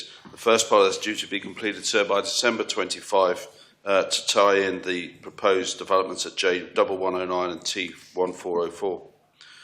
So in order to meet the long-term needs, the Department is requesting additional funding from 2026 onwards, approximately £10 million per annum, to address further infrastructure improvements to give the island greater foul sewage capacity where it is required. Further local sewage network upgrades may be required to be implemented by the developers to meet the specific needs of each of the development site. My department is fully committed to delivering the required infrastructure provided that we can assure further funding in 26 onwards. Thank you. Supplementary. Thank you, sir. And I thank the Minister for his answer. Could he provide some more details about plans for the St Peter facility, which I believe is to be to the north of the airport, including when the work will start and finish and how that will be paid for? Is that coming out of the money that's already been allocated? Minister. Thank you, sir. There are a number of proposed developments at St Peter's. One of those developers is in discussion with the department about extending the network to near the parish hall, which will be a requirement of the developer. The discussions are ongoing with potential sites with landowners, and I'm advised that those discussions are very positive. I don't believe that any of the developments have actually been delayed. The first of the plans were approved last week by the Planning Committee, and the Planning Committee was given assurance by the Department that the connection would be in place in time for those completions. Deputy Ayer. Thank you, sir. And the Minister just mentioned the Planning Committee last week was discussed Field J1109 at Zion, and the main concern was the drainage problem. And one of his officers said that more funding will be required to ensure that the sewage system does not exceed capacity in 2026. Does the Minister believe that funding will be available to carry out that work? Minister. Thank you, sir. I believe that we have the West Hill works will be done in 2 phases, sir, and I believe to connect the 2 new proposed developments, that will be part of phase 1, sir, and therefore I believe that will be done in time by the end of December, sir, 2025. Supplementary. Thank you, sir. Is it not true that to complete these drainage works that the Minister will need alternative funding streams, and is it not his intention to bring in a waste charge before 2026 to ensure this happens? Thank you, sir. Minister. So there's no decision being made as to how we achieve additional funding for 2026 onwards, sir. Those discussions are ongoing and obviously would be subject to a debate in this House, sir. But there's absolutely no decision on how we would get that funding at this time. Thank you. Deputy Chairman. Thank you, sir. Though I think my question was a little bit answered by the previous question, because the Minister mentions that he needs 10 million per annum extra from 2026. Yet the Treasury Minister said that only business cases in the CSP would be increased earlier in some questions earlier. And given that the infrastructure is not mentioned as a CSP priority, is the Minister confident that he will convince the Council of Ministers to agree to this extra funding? Minister. Thank you, sir. I think you'll find that the public realm is part of the CSP, which is part of the infrastructure. So the sewage treatment works at Balazan had significant investments and has got plenty of capacity. So hindsight being such a wonderful thing, perhaps the sewage treatment work should have been built in phases, and we should have spent more time working out how we were going to get the sewage to Balazan rather than how we were going to treat it when it got there. So we heard in an earlier question about the challenges at Greve de Lech, the importance of having a robust network. In addition to the capital works that I've described for the new project, we spend over £6 million a year, sir, maintaining our existing network. So I think it's vital not only that the Council of Ministers understands the importance of having good infrastructure, but also this Assembly, sir. Thank you. Supplementary? Yes, thank you. Just remind the Minister that the public realm in the CSP is only mentioned in relation to St Helier. And of course, this question was related to the rezoning of houses in other places around Jersey and affordable housing as that. And would the Minister not agree that it would be important for the CSP to also recognise affordable housing being developed in other parts of the island, and that actually this not providing the correct infrastructure ahead of affordable housing it will actually only add as a blocker rather than an enabler? Thank you, sir. We discussed this very subject, sir, at my recent scrutiny panel hearing when we discussed why there were only 12 priorities in the CSP, and I said there could have been 120, sir. So the drainage infrastructure, sir, is vital. So we have to have it, sir. It's not a nice to have. It's not an aspiration, sir. It's essential for this island, sir. And I don't believe that any of the sites rezoned in the Bridging Island Plan have been or will be delayed due to my department and its ability to provide the infrastructure. Thank you, sir. Deputy Moore. Thank you, sir. I think in an earlier answer, the Minister mentioned that some developments would rely on delivering improved drainage through planning obligations.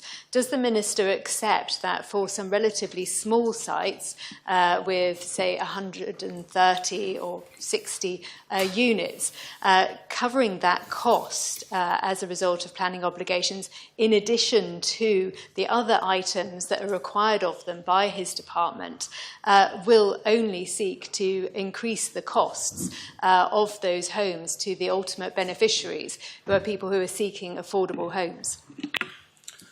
Thank you, sir. I think, sir, a lot will depend on the price paid for the land, sir, and whether the person buying the land understood the full requirements when they undertook that purchase. So I'm not sure of the details in the price of the land at St Peter's in question, but I am aware of the land at Zion, sir, where I think the purchaser paid well over the odds for affordable home provision, sir, and it's in the round. Sir, the planning obligations that go onto each home, sir, go right to the bottom line on what the islander pays for those homes, or the housing provider pays for the rental property, sir. And it's up to us all to work together to ensure those prices are as low as possible. But so I do believe there is also a responsibility on the people that purchase the land and pay the price they do, and they understand their responsibilities when they do so. Thank you, sir. Supplementary. Final supplementary, Deputy Stevenson. Thank you, sir. I'd just like a little bit more clarity about the funding from the Minister, if possible, please. Am I right to interpret his answer that the 15.6 million that is currently allocated for 24-25, will that cover the 4, I believe it was, listed projects, West Park, Mofont, the airport and one other, if that was West Hill or not? Will that cover those in their entirety, or will some of those projects require further funding? And if so, have any discussions taken place about how that funding will be agreed? What funding mechanism will be used to pay for them? Thank you, sir. So it's too early to say, really, because the work is underway. So some £1.9 million has been spent on preparation work, sir. So we need to survey what we currently have. We need to spend a lot more time and effort on separating surface water from sewage, sir. And if we're successful in that, as we're doing at West Park, we will need less in terms of attenuation tanks than if we don't do that, sir. So the civil design and tender documents are currently being prepared, and once we receive those tenders back, sir, we'll be in a better position to answer that question. Thank you, sir. Thank you, Minister. Question 10, Deputy Alex Curtis will put to the Minister for the Environment. Deputy Curtis. Thank you, sir. Will the Minister advise what consideration, if any, is being given to reviewing the residential parking standards? Thank you, sir. I can advise the Deputy that a review of residential parking standards is not under active consideration. Supplementary, sir. Yes. Thank you. Last week, the Planning Committee unanimously approved the first of the rezoned housing sites, which provides 40 parking spaces for 37 houses, yet no garages. And there were several concerns raised, including by the conotop of the parish. Given it's unlikely this site will be occupied before many other sites come before the Planning Committee, how will he assure himself that the standards are appropriate for all of the rezoned housing sites? Thank you, sir. The Deputy will know, as well as everybody else, that supplementary planning guidance, which sets out the standards we're discussing now, has only recently been revised. It was only published in October last year. And that followed public consultation and engagement with states members and the development industry. The latest guidance, as again the Deputy will know, as we all know, it was the first time these standards have been updated since 1988, which is a considerable amount of time. But it did bring everything in line under the Sustainable Transport Policy, which was agreed in 2020 in this Assembly. All I can say, sir, is the interpretation and application of these standards, like all other planning policy and guidance, will be kept under review. I understand the Deputy's concerns. Parking is always an emotive issue. People never think they have enough of it. But we have set these new standards. I believe we need to give some consistency to the development industry so they know where they are. But at the same time, we do need to continue to review them. So if they do need to be changed again, we bear that in mind. Thank you, Minister. Question 11, Deputy Southern will put to the Minister for Social Security. Deputy Southern.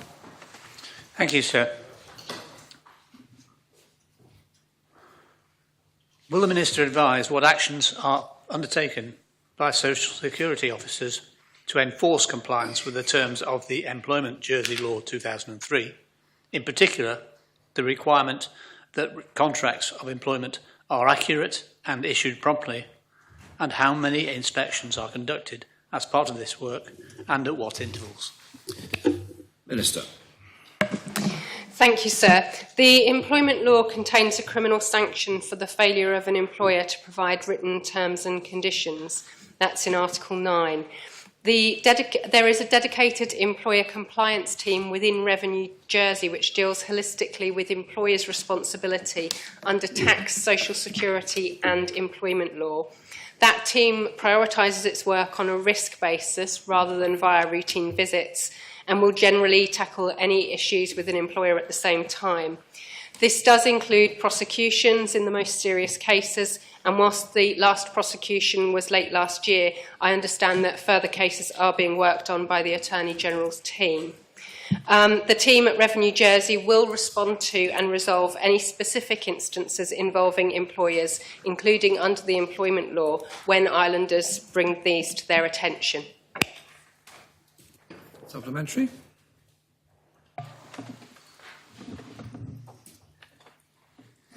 Thank you, sir. Thank the Minister for answers so far. But is the reality that there's for example, there's no random tests of how effectively whether an employer has issued the correct terms of reference for work employment contract, and that when errors are discovered in the system, that there is no sanction taken apart from requiring the employee to take a course to the tribunal. Nothing in the system says we will enforce the law as it stands. Minister. Thank you, sir. In relation to cases going to the Employment Tribunal, I am aware that there were 31 claims for a breach of employees' statutory rights according to the 2022 annual report of the Employment and Discrimination Tribunal. That level of breaches is clearly not acceptable, and I have discussed with the Jersey Advisory and Conciliatory Council how we may improve communications to employers and employees around rights and responsibilities of both parties. I'm also expecting a report from the Employment Forum on potential changes to compensation awards regime in Jersey, and I will consider the Forum's recommendations very carefully in that respect. Deputy Coles. Thank you, sir. Does the Minister believe that her team are adequately resourced to deal with the compliance of the terms of reference, especially into the regards of gender pay disputes? Minister. It's an area that, with regard to resourcing, that I haven't been briefed on. So actually, subsequent to this question, I will go and receive further briefing around resourcing of that particular area of Revenue Jersey and report back to the Deputy with my findings. Supplementary. Final supplementary. Final supplementary. Yes. Is it not the case that some employers willy-nilly are putting their workers on 0 hours contracts, even though that denies them certain rights of employment? Minister. It may well be the case. However, there are recent changes to the employment law, and I am working with the Jersey Advisory and Conciliatory Service in order to ensure that employers have the right level of communication to them, as well as free training available, so that they can understand their responsibilities under the employment legislation. Thank you, Minister. Question 12, Deputy Stevenson will put to the Minister for Health and Social Services. Deputy Stevenson. Thank you, sir. Following the news that the Joint Committee on Vaccination and Immunisation has recommended a vaccine against varicella, commonly known as chickenpox, should be added to the UK's routine childhood immunisation programme, can the Minister confirm if Jersey will be following the advice and introducing a vaccine to its own childhood vaccination programme, and if not, why not? Minister. Sir, the Joint Committee on Vaccination and Immunisation have recently reviewed updated evidence and have subsequently made recommendations to support a 2-dose vaccination programme using a combined vaccine with measles, mumps and rubella. The committee has submitted its recommendations to the UK Department of Health and Social Care, who are going to make a final decision on whether to implement a programme. As for all such vaccination programmes, we look to the Joint Committee as our principal source of information for decision making. So, sir, as soon as the final recommendation is received from the UK Department of Health and Social Care, the matter will be discussed by Jersey's HES and a decision will be made at that time. But I have to say, sir, that it's highly likely that we'll follow suit. Thank you. Supplementary? Thank you, and I thank the Minister for his answer. Can the Minister confirm why we look to the JCVI on such matters? Is it because they're experts in their field and they've had the opportunity to undertake detailed research and assessments before making their recommendations, rather like NICE does? I'm led to believe that that is the case, sir.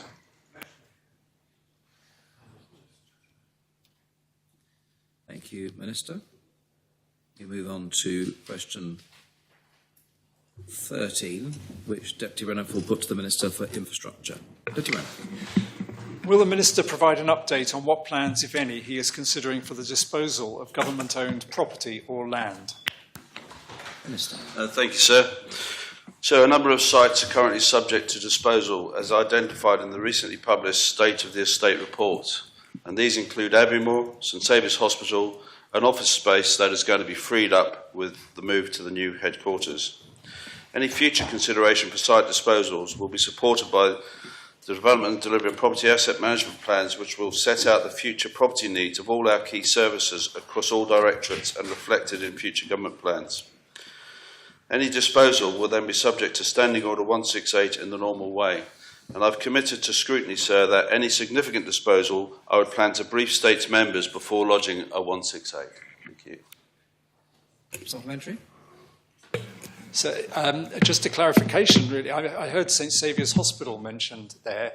My understanding was that that was being developed as an Andium site. Is he saying that that is a disposal to Andium, or is it a disposal away from government altogether? So it's highly unlikely that it will be a disposal away from government altogether, sir, but we will look at one of our ALOs to develop that site, sir. Thank you. Deputy Alex Curtis. Thank you, sir, and I welcome the Minister highlighting that he will consult or brief the Assembly in scrutiny ahead of any Standing Order 168 on strategic sites.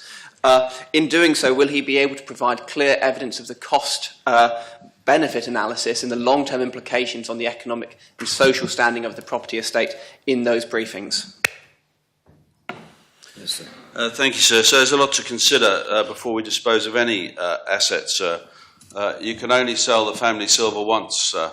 And if you do sell the family silver, you need to be sure it's the right thing to do. But we do have property, we do have land that isn't a strategic asset to us, and there are properties and land which could become a strategic asset. So I hope to discuss with the Treasury Minister soon the potential to set up a fund, sir, where we could actually release property that isn't of value to us, but may be value to someone else, but we could actually use those monies to buy more strategically important sites. Thank you, sir.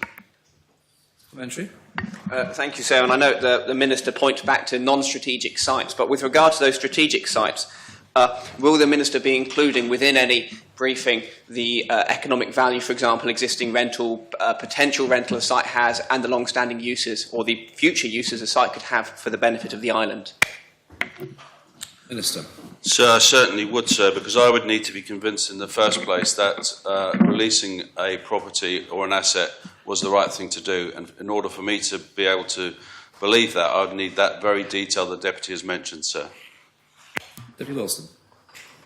Thank you, sir. Could the Minister assure the Assembly that any sale, prior to any sale, that assets will be revalued so that we get the optimum return on those? Minister. So it's vital, I thank the Deputy for her question, sir. So it's vital that I don't plan for us to enter into a fire sale, sir. There's absolutely no need for us to do that. So what we're doing is taking a strategic look at our assets. So if we're going to release any of those assets, we'll want to get the best value from that asset, and clearly that would need up-to-date valuations of that asset. Thank you, sir. Parliamentary. Deputy Tadia. Would the Minister look very carefully at whether in selling and disposing of properties we may inadvertently be encouraging a cycle of bad governance where we let the depreciation of state's assets occur because we haven't provided for them? We let properties fall into disrepair, they become less valuable, and then we sell them off under value, when actually what we should be doing is properly maintaining properties and then just deciding on an even playing field how and whether we need those in the future. Minister. Thank you, sir. And the Deputy raised a very valid point about maintenance of our assets. Sir, I look forward to the day when an infrastructure minister can walk around our whole estate and be proud. Sadly, sir, that's not the case today. Only yesterday, sir, I visited a local school which is in need of some significant work, sir. And we need to ensure that we invest in our assets that we have. So one of the key performance indicators I've asked the team to develop is I want to know how many empty properties we have each month, because that's a lot of revenue, sir. And that revenue could be going into maintenance. So we have to manage our properties in a more commercial manner, in my opinion, and I take the Deputy's point on board. Thank you, sir.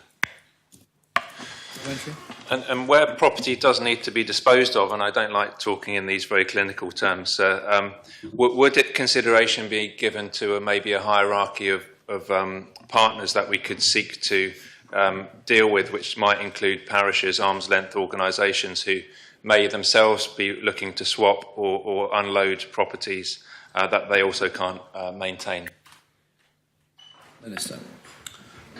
So again, a very valid point from the Deputy, and I know in the case of Aviemore that was certainly the case where discussions were held with the parish in the first instance. Thank you, sir.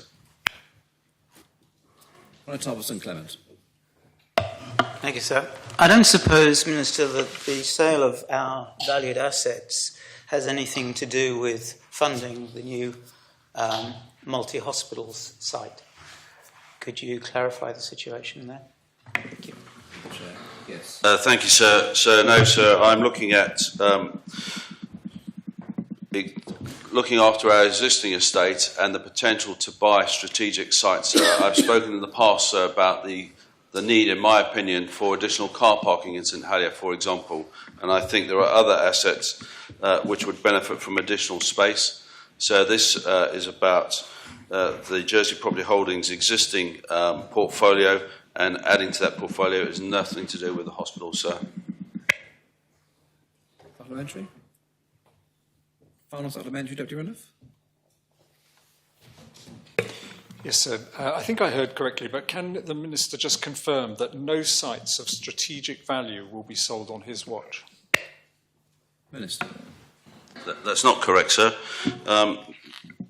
Everything has got a value, sir, whether it's strategic or otherwise, sir.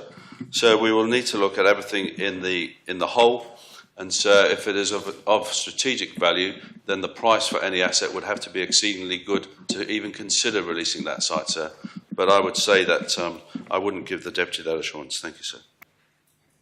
Thank you, Minister. We now move to question 14, which Deputy Alex Curtis will put to the Minister for Infrastructure. Deputy Curtis. Thank you, sir. Will the Minister advise what plans there are, if any, for the renewal or retendering of mapping services at the next point in the contract?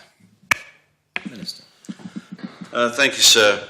Sir, access to free public interest maps and geospatial data is in place using the Government of Jersey web mapping application on the gov.je website, and the mapping team are constantly updating this service to provide a wide range of free-to-use public interest maps. The team are working directly with Jersey Library to install the government's public web mapping application, so it's easier for islanders to access aerial imagery and the wider range of public interest mapping layers, such as school catchment areas, the Bridging Island Plan, countryside access and recycling points that are already on gov.je. So I share the Deputy's views in terms of access to mapping, sir, and I'd be more than happy to discuss those further with him. Thank you. Thank you, sir. If I may, I don't think my question was answered. I asked specifically about the mapping services we procure, which are contracted through two companies, which I can name, which are public names if it's benefited. The Minister has quite rightly responded about free data. I'm looking for an answer regarding the commercial relationships to the two entities who sell our data. Yes, Minister. So it's not an area that I've spent much time looking at, but in a previous life, so I used to use that data, sir.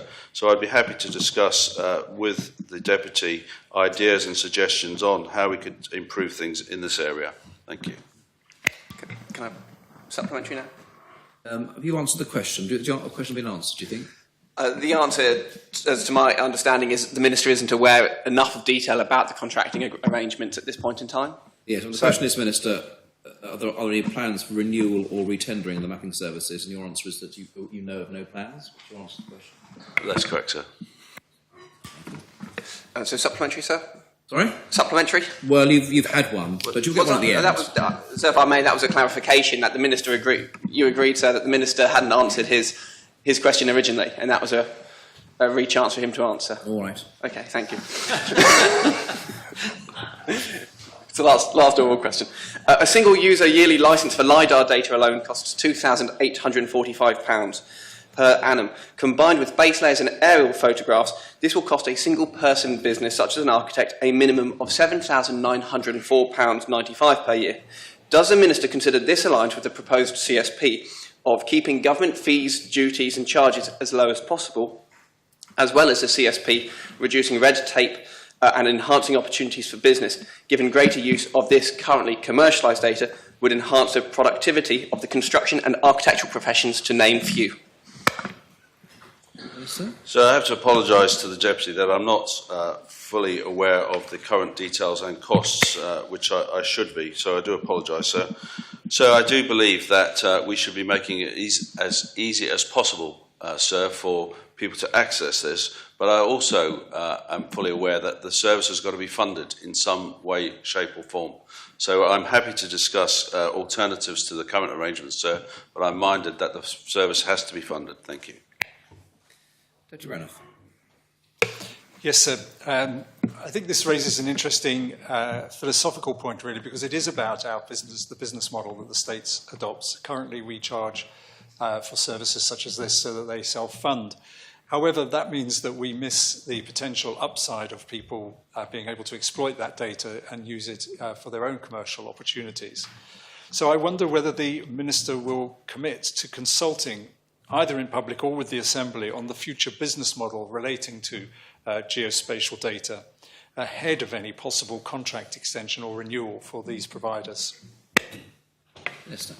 Yes, sir. I will have to make myself far better informed before I do such a consultation, but I will commit to do that. Thank you.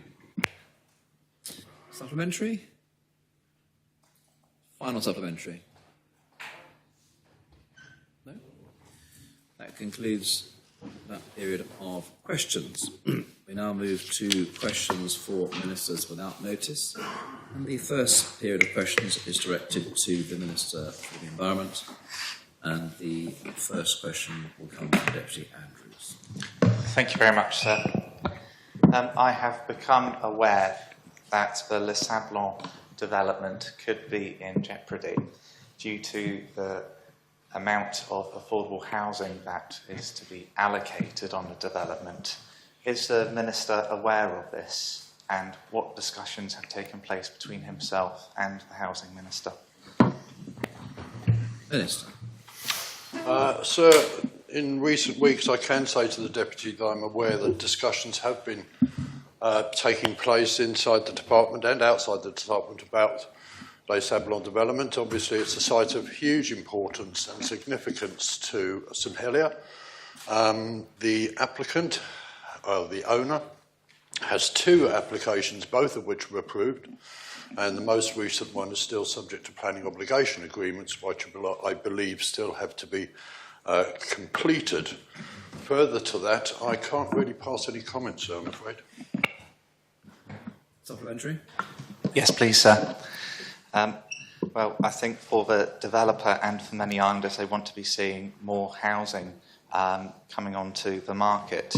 So will the Minister ensure that he discusses with the rest of the Council of Ministers providing assistance to the developer to ensure that the project can go ahead when millions of pounds have been invested into the Les Sablons site? Thank you, sir. Sir, one thing the Deputy can be assured of is that I understand 100% the significance and importance of this site. As I said, it's in the middle of St Helier, great strategic importance from that factor alone, but also the approval contained a number of units, a large number of units of housing, which are vital. It also contained a hotel, vital to our tourist industry and to maintaining our lifeline links to the UK via air corridors. So it's a very, very significant site for a number of reasons, and I will do what I can to make sure the development on that site comes to fruition. I'm sure others would agree with me. The last thing we need there is to find that turns into a car park, surface level car park for the next 10 years. Deputy Jean. Thank you, sir. Will the Minister outline what plans he has developed to support businesses in their decarbonising journey and in accelerating the development of green skills? Minister.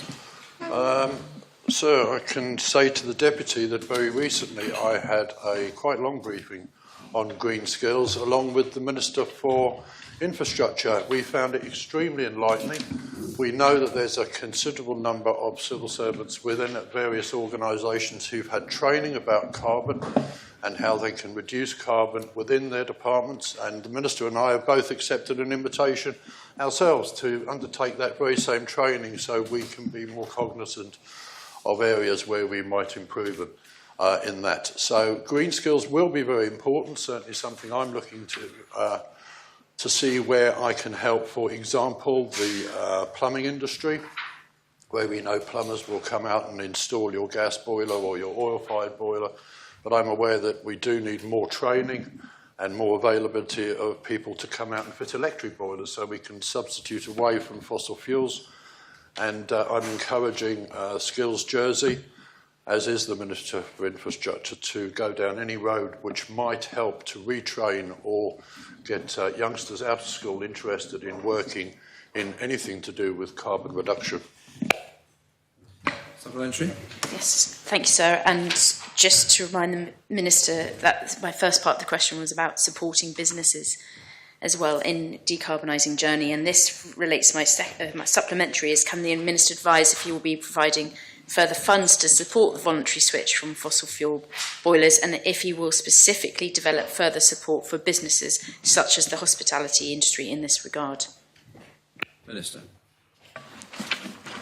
Sir, I've just received in the last 24 hours the results of the island's carbon emissions in 2022. And I know that might be 18 months away, but the Deputy will understand very well how long it takes to get these results out because they have to be verified by the UK and other bodies. But I can report to the Assembly that while there's no space for complacency, that our figures for 22 are encouraging.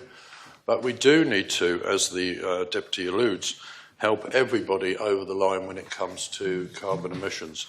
And we have a net zero financing strategy which is being developed to see how from 26 onwards we will fund this next stage of the carbon neutral roadmap.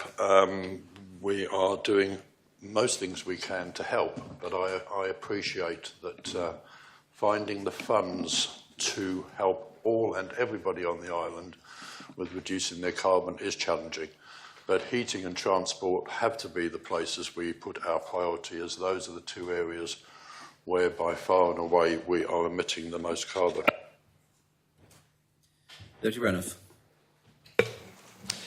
Can the Minister provide an update on the Marine Spatial Plan, and in particular whether he intends to reduce the size of the proposed marine protected areas from those that are included in the draft Marine Spatial Plan? Minister. So the redrafting of the plan is still in its final phases. We had 130 public comments, some very significant ones, most importantly from our local fishing communities, people who have responsibility for Ramsar, for the offshore reefs, and we had a lot of correspondence from our French neighbours about the impacts of the Marine Spatial Plan on their fishing industry. I have approved and suggested some further changes to that draft, and it is in the final stages of being drafted. I can say as soon as it's available, it will go straight to scrutiny, where they will consider it, and then there may be some further changes to be made at that stage.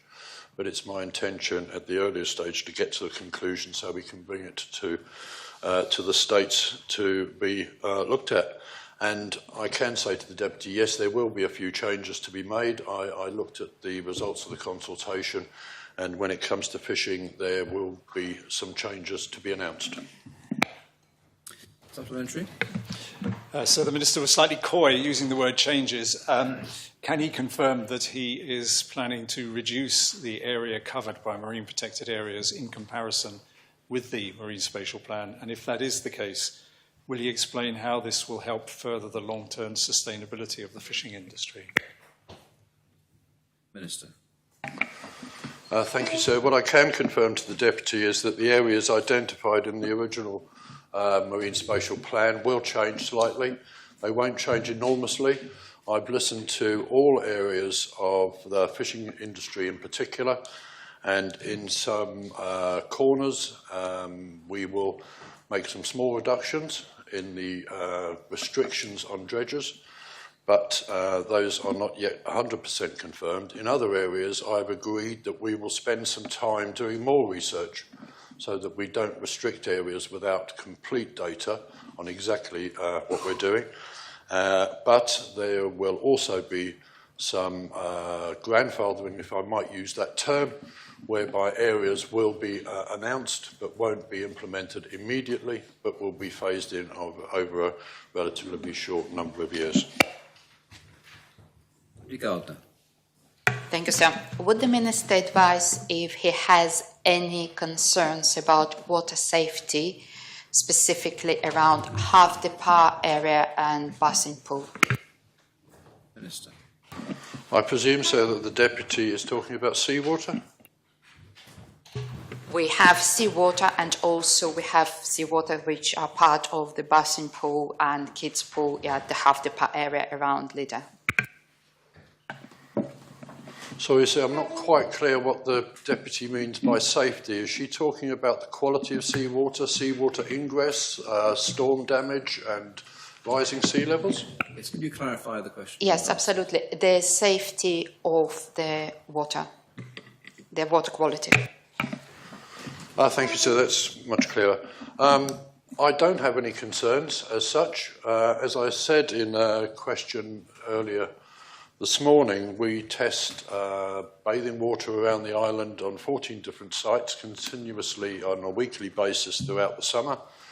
And generally, the quality of island seawater bathing is regarded as excellent.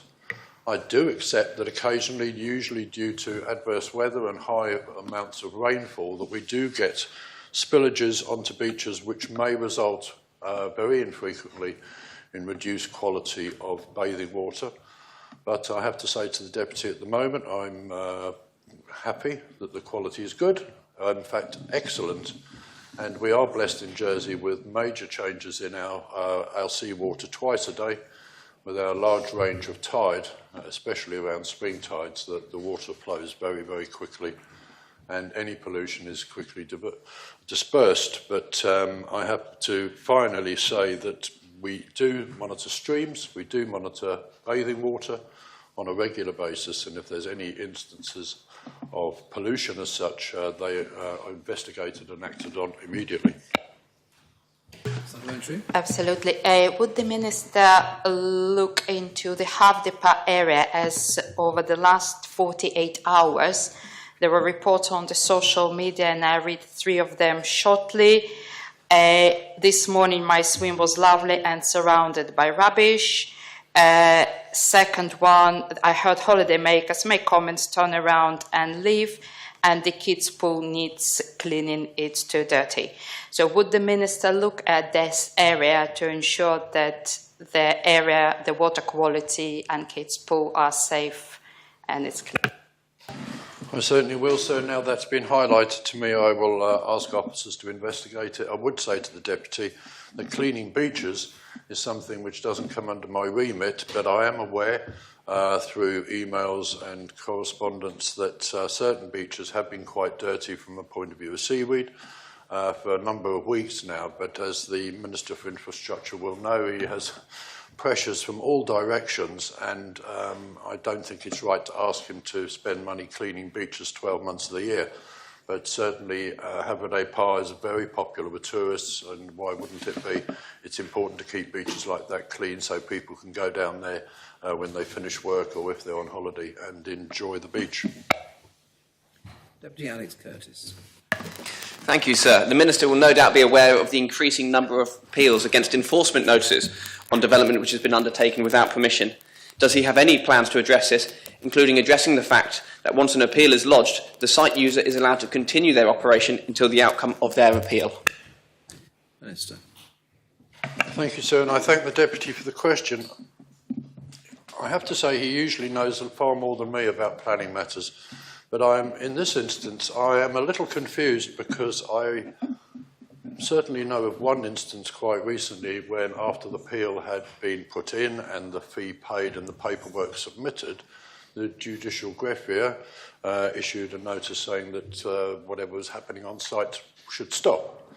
So I'm not sure that the Deputy is quite correct to say that once an appeal is in, the whatever's going on site can continue. But certainly I am aware of a number of appeals which have happened recently.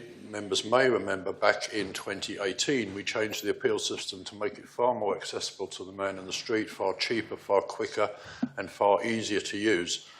And as a result, the third parties and first parties have the opportunity to appeal much more easily, and it should be no surprise that we get now or see now a larger number of appeals. Once the appellant submits his paperwork, it's all handed over to the judicial gref so they can take that forward completely independently. That can take some time. An inspector has to come from the UK to see the case, but I am aware of a number of appeals which have recently been submitted. Supplementary. Yes. Thank you. The Minister is right in an appeal against a grant of planning permission that an appeal of a third party would require the ceasing, but the appeal against an enforcement notice under 109 would require the suspension of any enforcement activity. And so the concern is those who are deliberately not applying for permission are then immune under that part, whereas someone who did apply was granted it and a third party appeal came through would be required by the judicial gref to stop. So given that, and that many of these appeals against enforcement are taken under Article 109(2)H, which in essence says, should I have applied for permission which I did not, I would have been granted it. Will the Minister consider reviewing that one clause of the planning and building law? I'm grateful, sir, to the Deputy for pointing out my mistake, and of course he's quite correct. An appeal against an enforcement notice is very different to an appeal against an application decision.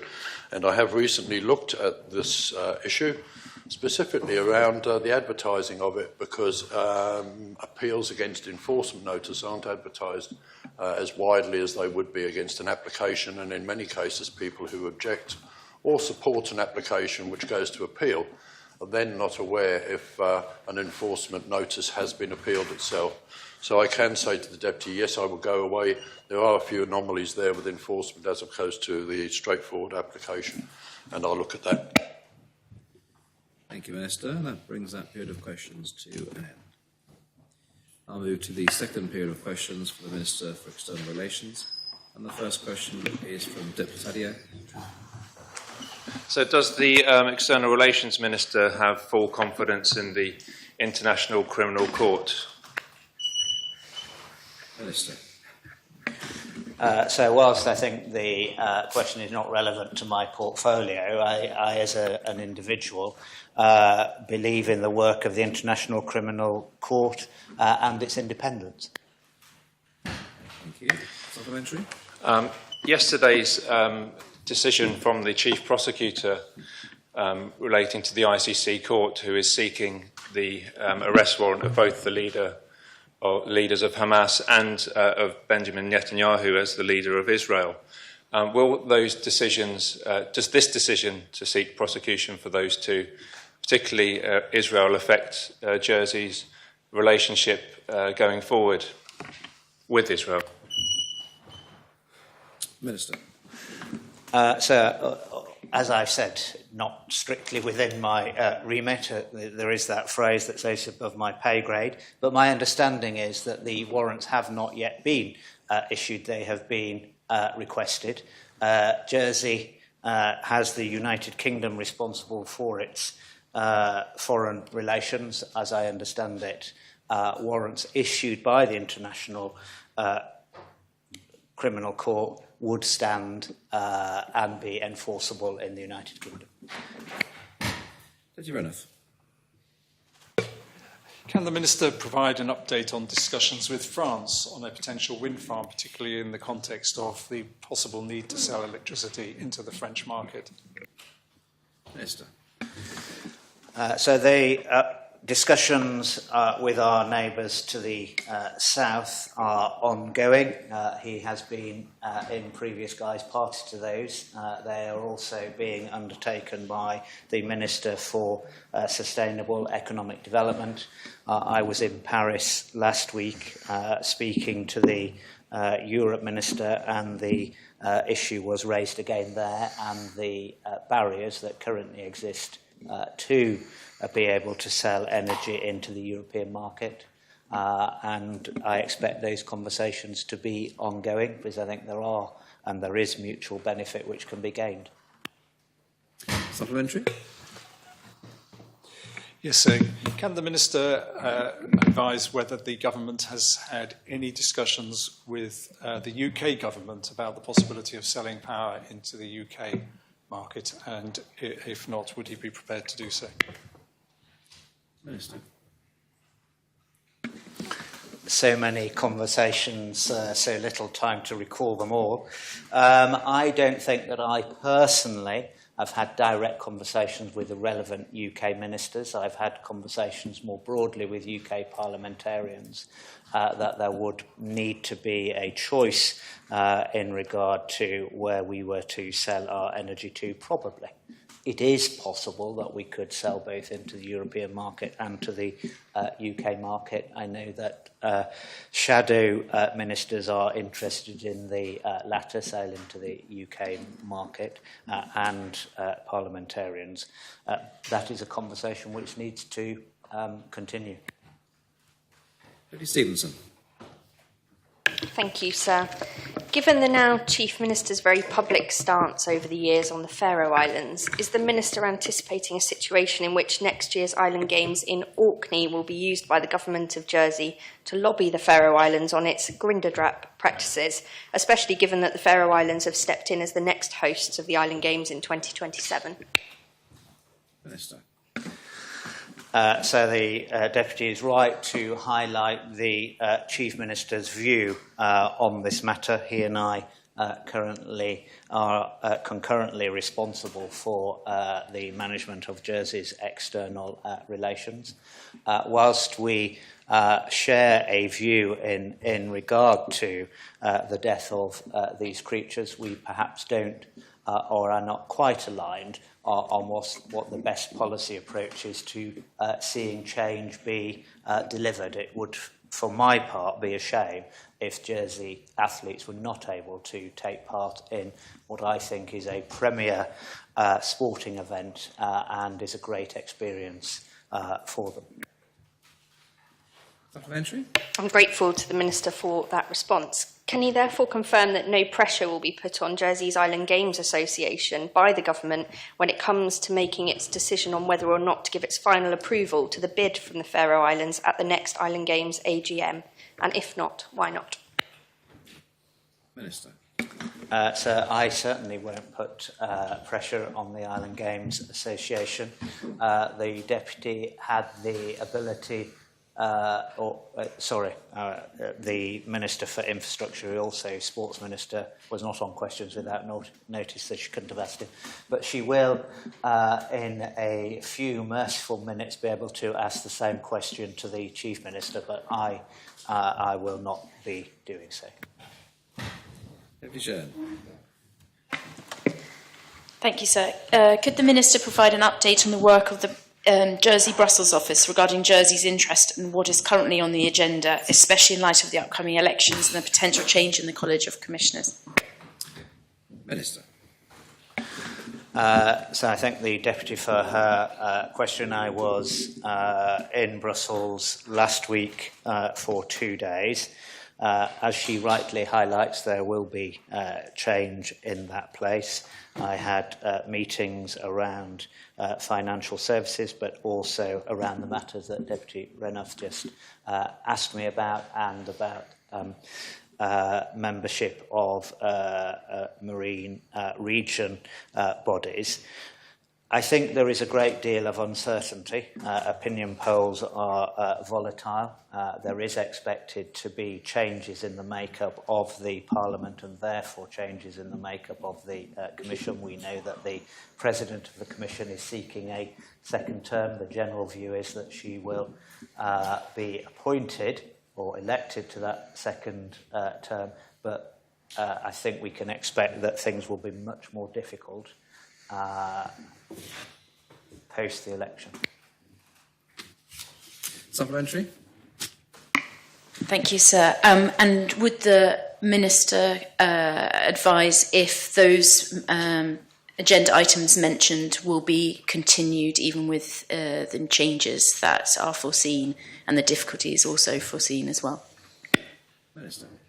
Yes, they will. It's important that we engage in Brussels. It affords us the opportunity to speak with both like-minded jurisdictions and countries, historically, culturally important jurisdictions and countries which we would like to see become more commercially and economically important as well. And we also know that the European Union sees itself as, to some extent, a body that takes international standards and refines them for the European operation thereof. And so engagement through our Brussels office, which is first class, I see we will need to continue that, if not enhance it with more ministerial visits. Deputy Andrews. Thank you, sir. Since the States Assembly reconstituted, what decisions has the Minister for External Relations taken to increase Jersey's gross national income? Minister.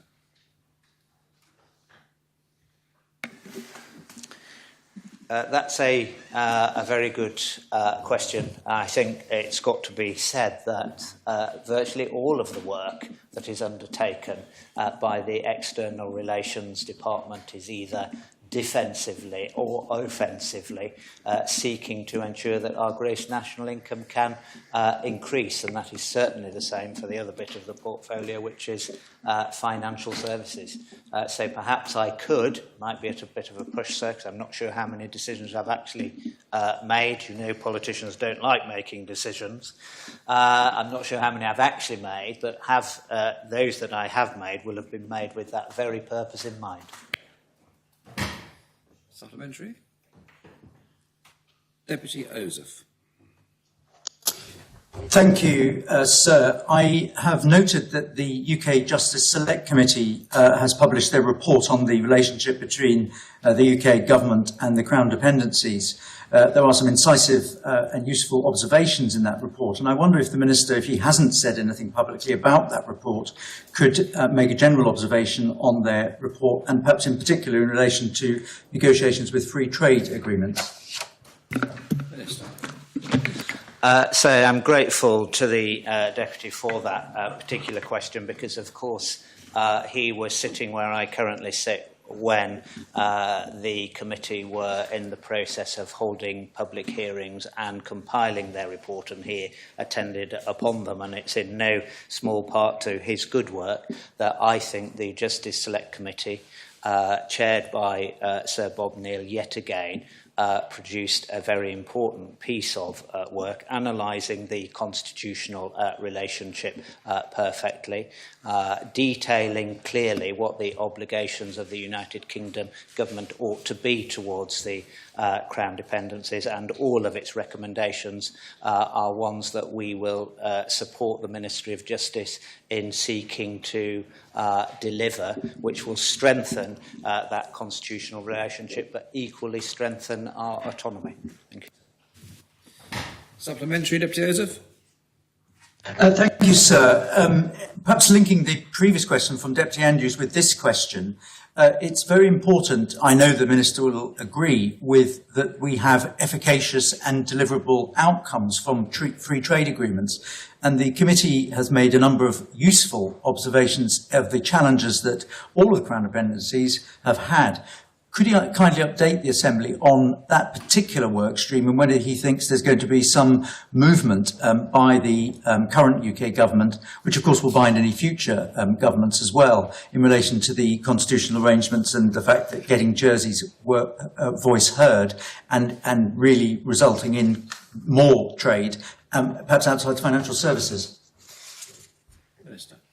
I think if I could just pick up one point there, I think the point about enhanced and further use of entrustments is a really important point that the committee make. It's one that I know the previous minister made, and it's one that I hope members across this Assembly support, whereby entrustments can be issued in short order to allow Jersey to negotiate bilateral arrangements. They are currently connected with either double taxation arrangements or bilateral investment treaties.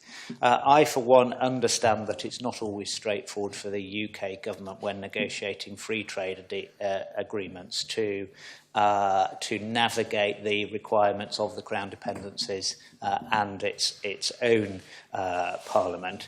And I think there is a conversation to be had that where perhaps we are not included to the full extent that we would like, this Assembly has said in previous guises that we would like to be included for goods and, where possible, services.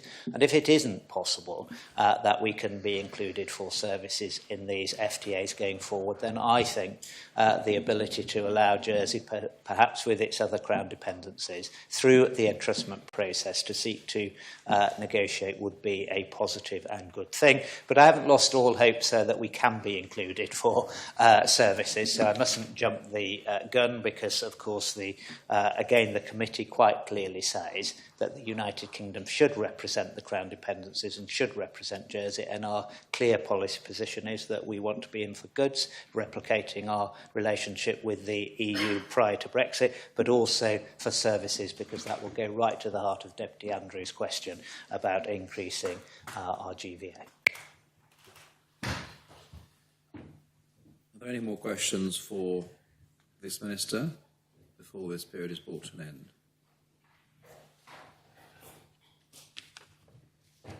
Okay, so thank you, Minister. That concludes the questions for you. We now move to questions without notice to the Chief Minister. And the first question is from Deputy Taddy.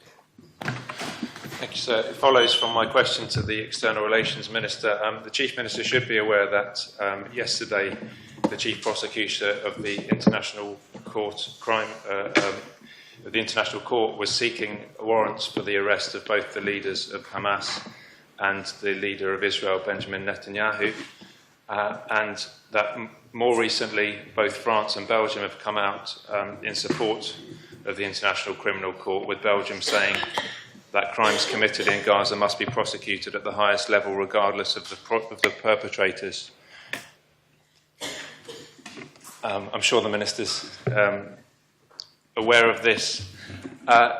Can he give an indication of whether he will be following France and Belgium's lead, and also affirming this government, our government's view, that we respect the court's independence and that we wish to see perpetrators held responsible for their crimes, whichever side that they've occurred on. Thank you, sir. I can confirm, I believe in line with the External Relations Minister, we do respect the ICC. I understand warrants have not been issued as yet, and ultimately it's a matter for the Assembly to express its views at the appropriate time, sir. In the meantime, we are keeping a careful watching brief, liaising closely with the United Kingdom, and I'll leave it there, sir. Thank you. Supplementary, Dr. Tullier? Yes, given that obviously prosecution warrants are being sought by the prosecutor, both for Hamas and for Israel's leadership, will the Chief Minister be taking any steps in the interim to limit any business that we are currently doing with Hamas or with Israel until this affair is concluded? Chief Minister. So there are no plans along those lines at this moment in time, sir, but I am being kept up to date by the External Relations Minister, External Relations team. We're keeping a watching brief, sir, and we'll be ready to act if deemed appropriate upon further evidence, and if there is cause to do so, sir. Deputy Andrews. Thank you, sir. I have become aware of the Le Sablon development. At the moment, there is an affordable allocation of 15%, and unfortunately, the project looks like it is in jeopardy due to no economic profit potentially not being achieved. So what does the Chief Minister have to say about this, and has he discussed this with the Housing Minister? Thank you, sir. We are aware of the Sablon situation and position. We received correspondence from the developers towards the end of April. I understand the Housing Minister would like to discuss those a little bit further with the developers with the view to reaching a common position on the mix of types of residential. Housing Minister is away, and I understand it's a high priority for when he returns. I shall certainly be urging him to work swiftly with this so we don't jeopardise the development and provide a solution or good compromise as soon as possible. Supplementary? Please, sir. So far, there is no mutual agreement in place. And in fact, the developer is rather concerned with the approach that has been taken by the Housing Minister. So in the Housing Minister's absence, will the Chief Minister utilise his authority to ensure that he will use his executive powers to allow the development to go ahead? And it may mean that the affordable housing allocation of 15% is reduced. No, sir, not at this stage, because the Housing Minister is due back imminently, sir, and I think it can be dealt with in an acceptable time to both parties. I have full confidence in the Housing Minister that an agreement will be reached. Like I say, very much hope the development can start as soon as possible, sir. Thank you. Mr. Renouf. Sir, given multiple resignations in the leadership of HCS, does the Chief Minister have confidence in his Health Minister to lead in the raising of clinical standards and clinical governance? And what evidence would he cite in support of this view? Yes, I do. So I have full confidence in the Health Minister and in the ministerial team and in the management and in all of the frontline staff in the health service. They are working under difficult conditions and circumstances and doing their very best. The very nature of the service means it's challenging. And it's a service that has somewhere between 2,000 and 3,000 staff. So we will see people coming and going on a regular basis. So, and I cite this, sir, because the evidence I have, my own experiences with working with the Minister, experiences with the Minister working with other ministers and colleagues, and the vast majority of health staff, with some exceptions, sir, as we've seen one or two resignations, have full confidence and are working well with the Health Minister. Thank you. Supplementary? So, yes. What efforts has the Chief Minister taken to ensure that the Health Minister has the confidence of the senior leadership team at HCS? Chief Minister. Well, sir, I take efforts to work closely with all colleagues in the Assembly and across the government and officials, sir, to ensure we have smooth operation and a productive working relationship across the board. So those are the efforts I make on a daily basis, sir. And I'm not in receipt of any evidence or concern directly from the senior health management team with any concerns from in relation to the health minister or the team. On the contrary, sir, I am heartened and encouraged that we have actually the interim chair of the health board and the members of the health board, sir, have recently cited in an open meeting their full support for the minister. Thank you. Deputy Miles. Thank you, sir. We heard last week that the interim CEO is on a planned period of absence for 8 weeks. Can the Chief Minister confirm if the interim Chief Executive Officer is still in post? And if not, who is acting as the CEO at present, and what plans are in place for the appointment of a permanent CEO? Thank you. The interim Chief Executive Officer is currently not in post. Negotiations almost complete, I hope, for an extension of his role, leading to a new fixed-term contract. And as soon as that is in place, if indeed it is put in place, I will let members know. In his absence, sir, the Deputy Chief Executive Officer is currently acting as the Chief Executive Officer. Thank you. Supplementary? Deputy Stevenson. Thank you, sir. What can the Chief Minister say to reassure the public that his government takes the provision of safe, effective and quality healthcare seriously, especially given the pattern that appears to be developing with highly experienced staff brought in to improve standards and governance leaving and citing a lack of support for that agenda? Chief Minister.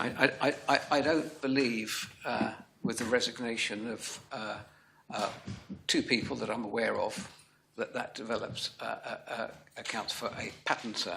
I've said there are very, very big challenges facing the health team, and there's a large number of people involved with running the health service, and we can expect to see people coming and going. And I think we should be prepared to keep going to ensure we get the right team to deliver the health service we need.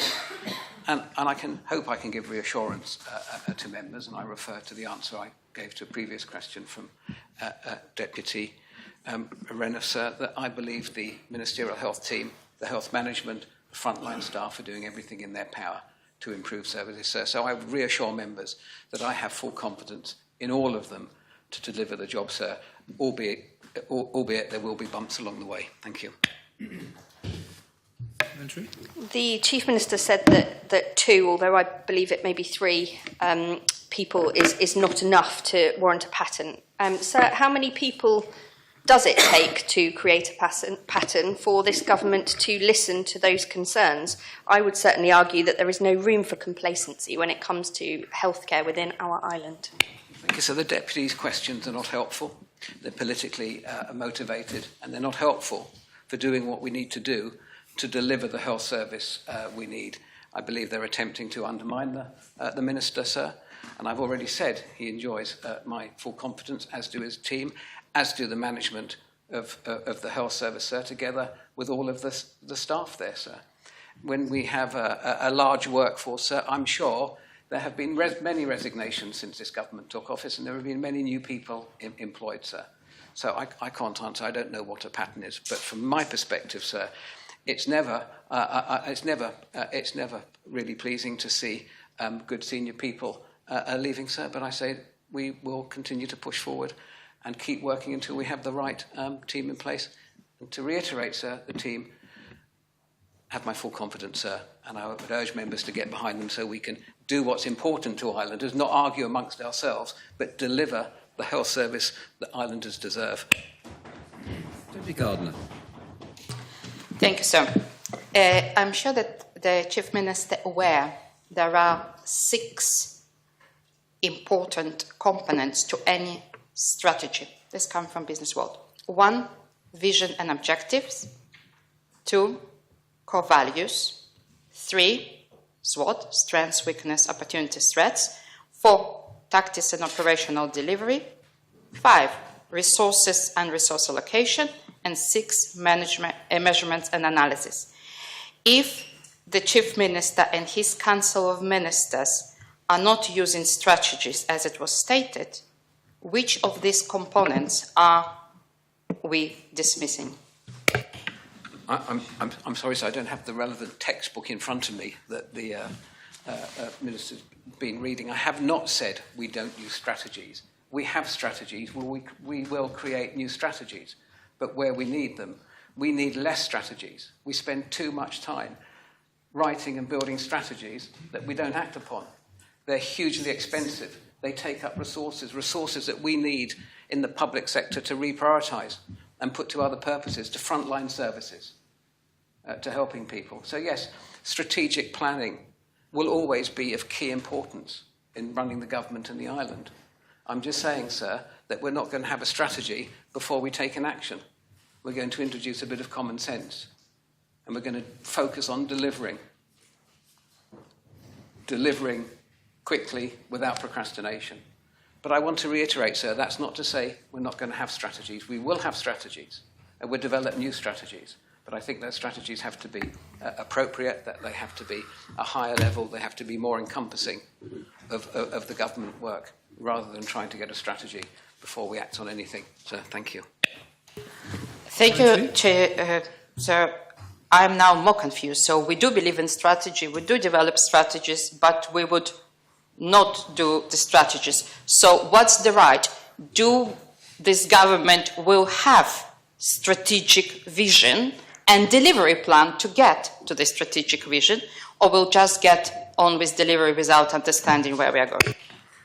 To be clear, sir, it's going to be less strategy, more action. Thank you. Deputy Wilson.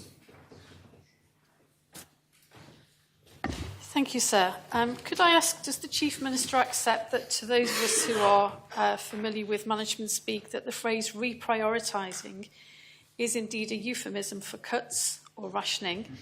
And if not, what assurance can he give us that there will continue to be investment in frontline services where there is a clear need? Thank you, sir. No, it's definitely not a euphemism for cuts. If we wanted to cut spending, we would say we were going to cut spending. We want to utilise the existing budget, the expenditure for the state, which is now considerable, well over £1 billion a year. We want to make sure that figure is being prioritised and spent where we need it most. I believe government has grown too far in recent years, and we tend to suffer from something called overreach. We try and do too much instead of focusing on the essentials. So reprioritisation doesn't mean cutting the budget. It means working within the existing financial envelope as agreed by the states for 2024, and saving money in areas where we don't feel it needs to be spent, and redirecting that spend to areas where we do need it, sir, such as health. Supplementary. Thank you, sir. Thank you for the Chief Minister. I think we'd agree to disagree on the definition, but could I also ask him, in terms of reprioritising, can he share with us how and in what way he has come to a position around what the priorities are for the island, given the fact that there are so many needs, particularly in frontline services, and what it is he's going to do to meet the unmet need that has emerged from those assessments? Chief Minister. I'm not sure I can quantify the meaning of the unmet needs, sir. I think the strategic policy, common strategic policy that we're going to debate shortly, sir, will account for, makes clear some areas where we want to direct spend to. Outside of that, sir, I use the phrase business as usual. It's about ensuring that our key services are properly funded. Infrastructure, roads, health, education. The government plan process that we're about to embark on, we've just started embark upon, will demonstrate the process we use, and I'm happy to share that with members. In fact, we'll have a debate on it later this year. We've agreed with scrutiny that we're going to lodge our government plan much earlier this year and debate it earlier this year, so we have so it's done in a more manageable way, but I'm happy to share processes with members as we do that to try and build competence and reassurance that we are reprioritising properly and appropriately, sir. But we know from the surveys, the public surveys and lifestyle surveys, what Islanders want. They want good services and they want us to focus on getting the basics right. We don't always do that. Thank you, Chief Minister. That brings the period of questions for the Chief Minister to an end. Turning to the order paper, there is nothing under J or K. Before we start consideration of public business as listed on the order paper, there is an item for which the lodging period needs to be reduced in accordance with Standing Order 26.7 if it's to be considered during this meeting. Deputy Jern, as Chair of the Environment, Housing and Infrastructure Scrutiny Panel, do you wish to make the proposition that the minimum lodging period be reduced in relation to the second amendment, the amendment to the Common Strategic Policy now? Yes, sir. I would like to request that the Assembly accepts the late lodging of the Scrutiny Panel's amendment. After discussions with the Environment Minister on the Council of Ministers amendment to our amendment, we came to an agreed wording that was represented in this new amendment, and therefore the Council of Ministers withdrew their original amendment to our amendment. Thank you very much. Is that proposition seconded? Yes. I'd like to second that, please, sir. Thank you very much. Does any member wish to speak on this proposition to reduce the lodging period in relation to this amendment? There are some lights on. Those lights want to be... Deputy Southern, your lights on. Minister, your lights on. No, thank you, sir. I'd just like to support this proposition and reiterate what the Chairman has said. There's been a lot of work between Scrutiny and Council of Ministers on this issue, and we've come to a really good consensus on where we've ended up. Thank you. Thank you, Minister. Does any other member wish to speak on this proposition to reduce the lodging period? In that case, I call upon Deputy Jern to reply. I'd like to thank the Minister again to reiterate that there was very good discussions between the teams, and I'd like to ask the Assembly to support. Thank you very much. Those in favour of adopting the proposition kindly show. Thank you very much. The proposition has been adopted and the lodging period has been reduced. The next item is the Common Strategic Policy lodged by the Council of Ministers, and the main respondent is the Chair of the Corporate Services Scrutiny Panel. There have been several amendments lodged to the policy. Chief Minister, is the Council accepting the amendments that have been lodged? Yes, sir, we are. Thank you. And is it correct that the proposers of the amendments are accepting the amendments to their amendments? Yes, sir. Yes, sir. Yes, sir. Thank you. Are members content to take the proposition as amended by all the amendments? Thank you. I invite the greffier to read the proposition as amended. The States are asked to decide whether they are of opinion, in accordance with Article 18.2e of the States of Jersey Law 2005, to approve the statement of the Common Strategic Policy of the Council of Ministers as set out in the report accompanying this proposition, except that A. On page 2 of the report, in paragraph 3, after the words Violence Against Women and Girls Task Force Report, there should be inserted a new paragraph as follows. We will make preparations for our projected demographic changes, including our ageing population, falling birth rate and rising levels of disability, to ensure the sustainability of our health provisions and to protect economic prosperity into the future. B. Except that on page 2 of the report, in paragraph 5, after the words carbon neutral roadmap, there should be inserted the words and further build on the recommendations from the Independent Jersey Care Inquiry 2017 by delivering on our corporate parenting duties as set out in the Children and Young People's Jersey Law 2022. As a statutory service provider, we remain committed to acting on the recommendations of all Jersey Care Commission independent inspections of children, social care and child-adolescent mental health services as required under the Jersey Care Law 2014. C. In the table on page 3 of the report, for the words reform the planning service to get Jersey building, there should be substituted reform the planning service to enable sustainable development in Jersey. D, on page 3 of the report, at the end of the table, there should be added the following new priority: meet the island's commitments to address the climate emergency through the implementation of the carbon neutral roadmap.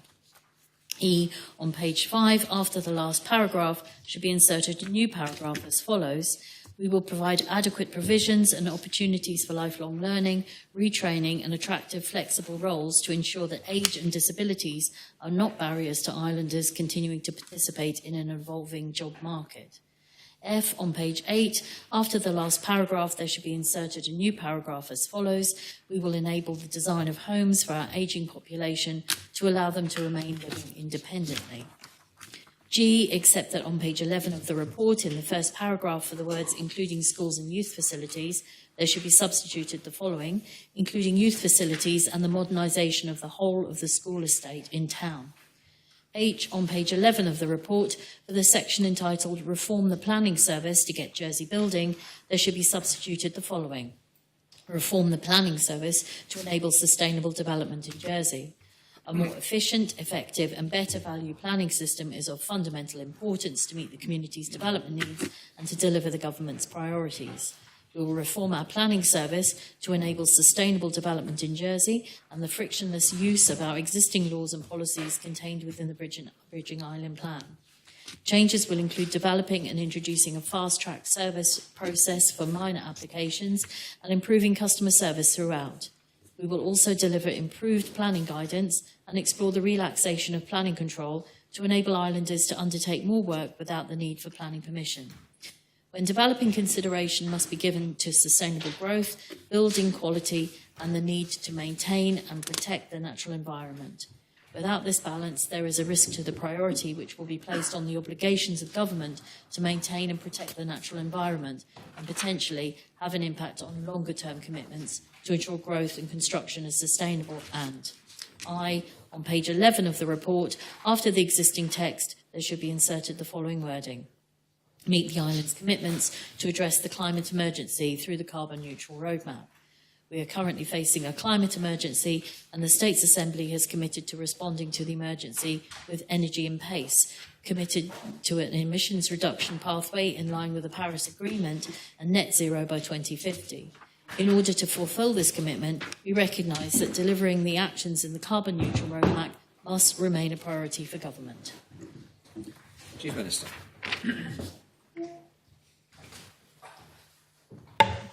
Thank you, sir. So this Council of Ministers is committed to delivering sensible, practical solutions during our term of office. In presenting this common strategic policy, which I will refer to, sir, as the CSP for brevity, we are setting out a clear plan for the next 2 years, one that will prioritise essential government services and tackle the most immediate challenges facing Jersey. In the CSP, we have identified now 13 priorities, sir, with the amendments that we believe will deliver meaningful and measurable progress. These are not focused on the production of new reports and new strategies, but on real outcomes and real actions that will benefit our community. The 13 priorities are aligned to the long-term vision set out in the Future Jersey report and the 10 island outcomes arising from it. As a government, we are committed to working towards that Future Jersey vision, which puts an emphasis on environmental, economic and community well-being. In developing the CSP, we have drawn on a number of important sources, including feedback from the Jersey Opinions and Lifestyle Survey. Our priorities reflect the issues that islanders have identified as the most important to them, including, sir, addressing the cost of living, housing, and, of course, health. We understand that the priorities for islanders have not changed from those facing previous governments and previous assemblies.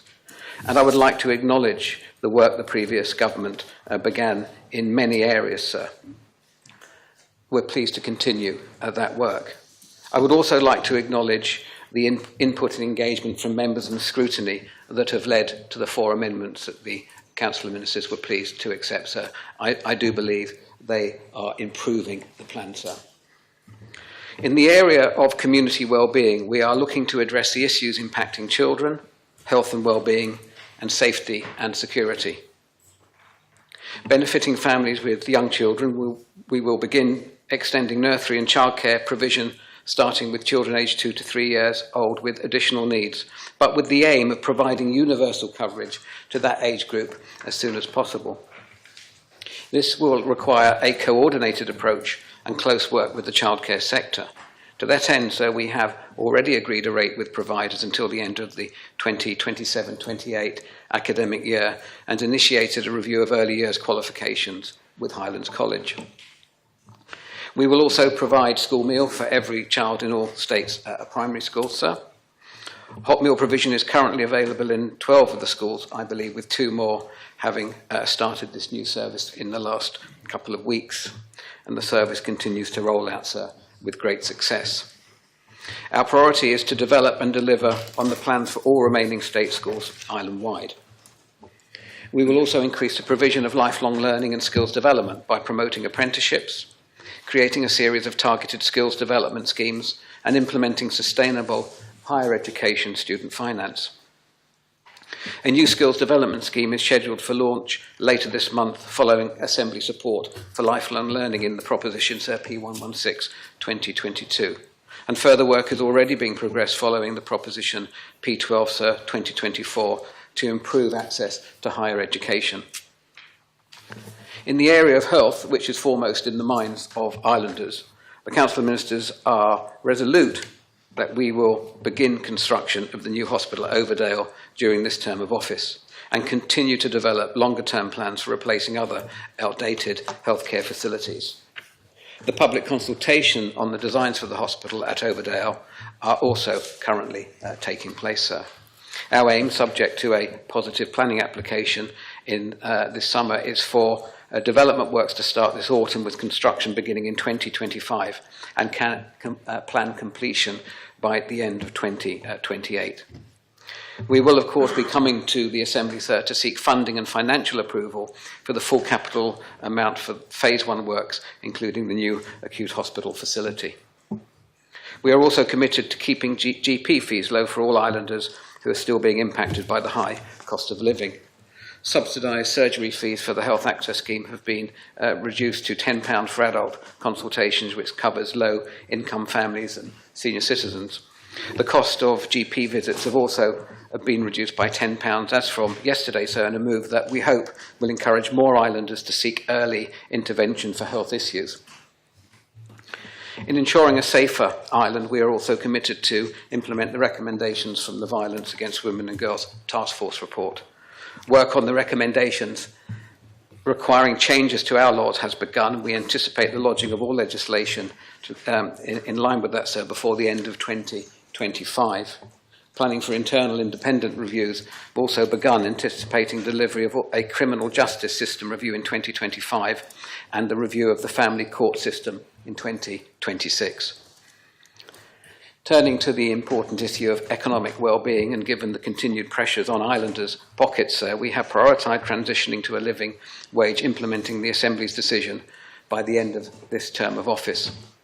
A phased approach will be taken and more details will be provided in the coming weeks and months, and where it is needed, support will be provided to employers and employees during the transition period, sir. We also want to provide more affordable homes for islanders, more confidence for the rented sector. The Minister for Housing has introduced the Rented Dwellings Licensing Scheme the 1st of May, and this will be followed soon by a new residential tenancy law that will improve tenancy arrangements for both tenants and landlords. We are also committing to keeping government fees, duties and charges as low as possible to help islanders with the cost of living move into 2025. More detail on each of these proposals will be included in the government plan and accompanying budgets, which will be lodged later this year. With a focus on improving productivity and supporting our industries, we will reduce red tape, and we can agree on the definition of that in due course, to enhance opportunities and make life easier for local businesses. This has already begun when, in March, the Minister for Sustainable Economic Development removed the minimum space standards for visitor accommodation to help modernise the industry and remove unnecessary barriers to business in that sector, sir. In the area of environmental well-being, I would like to reiterate that we are committed to nurturing and improving both the natural and built environment of our island. We will deliver a plan to improve Town, sir, which will improve the experience of residents, islanders and visitors alike. This will include improvements to the public realm to make it easier to walk and cycle into and around Town, sir, and make Town a more pleasant place to visit. We will improve the town centre and in particular ensure that the town markets are maintained and improved. And we will make sure that St Helier provides new homes together with the community facilities and infrastructure that town residents need, including proper access to schools, sir, youth facilities, parks and more open spaces. To achieve this priority, we also need to reform the planning service to get Jersey building again, sir. Our aim is to reduce waiting times and costs, improve the customer experience, work closer with industry, sir, and enhance the pre-application service.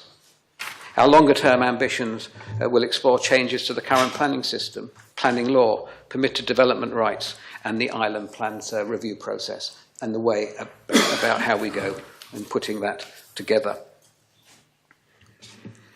I would like to emphasise that while we have selected 2 built environmental priorities, this does not mean that we have dismissed our focus on the natural environment. As emphasised in the foreword to the CSP and accepted in the amendment of Deputy Jeune, we recognise our ongoing need to meet the island's commitments to address a climate emergency through the carbon neutral roadmap, and that work, sir, will continue. These 13 priorities are substantial, but they do not represent all that the government will be prioritising and delivering over the coming 2 years. Alongside the CSP, the business as usual activities will continue across the public sector with focus on the day-to-day work where islanders expect efficient, cost-effective and responsive service in healthcare, sir, in education, infrastructure, disability and inclusion, public safety and the environment, sir, to name but a few. We won't create unnecessary and expensive bureaucracy to publish these ministerial plans, but each minister will prioritise the business as usual activity, including legislative plans, which they will discuss with the relevant scrutiny panels. Underpinning all of our work is a steadfast plan to maintain sound public finances and prevent unnecessary expenditure. I have repeatedly made clear that we will reprioritise existing budgets where appropriate to deliver our objectives, ensuring the strong finances that are essential to our international competitiveness and long-term financial security for taxpayers. During the remainder of this year, we will fund the CSP within the envelope agreed by the Assembly for the current government plan 24 to 27. This will require us to prioritise spend and improve efficiency across the government. We have also acknowledged that the government has been overcommitting in its attempts to spend capital monies and that our headcount at the centre has also increased in proportion to the frontline services.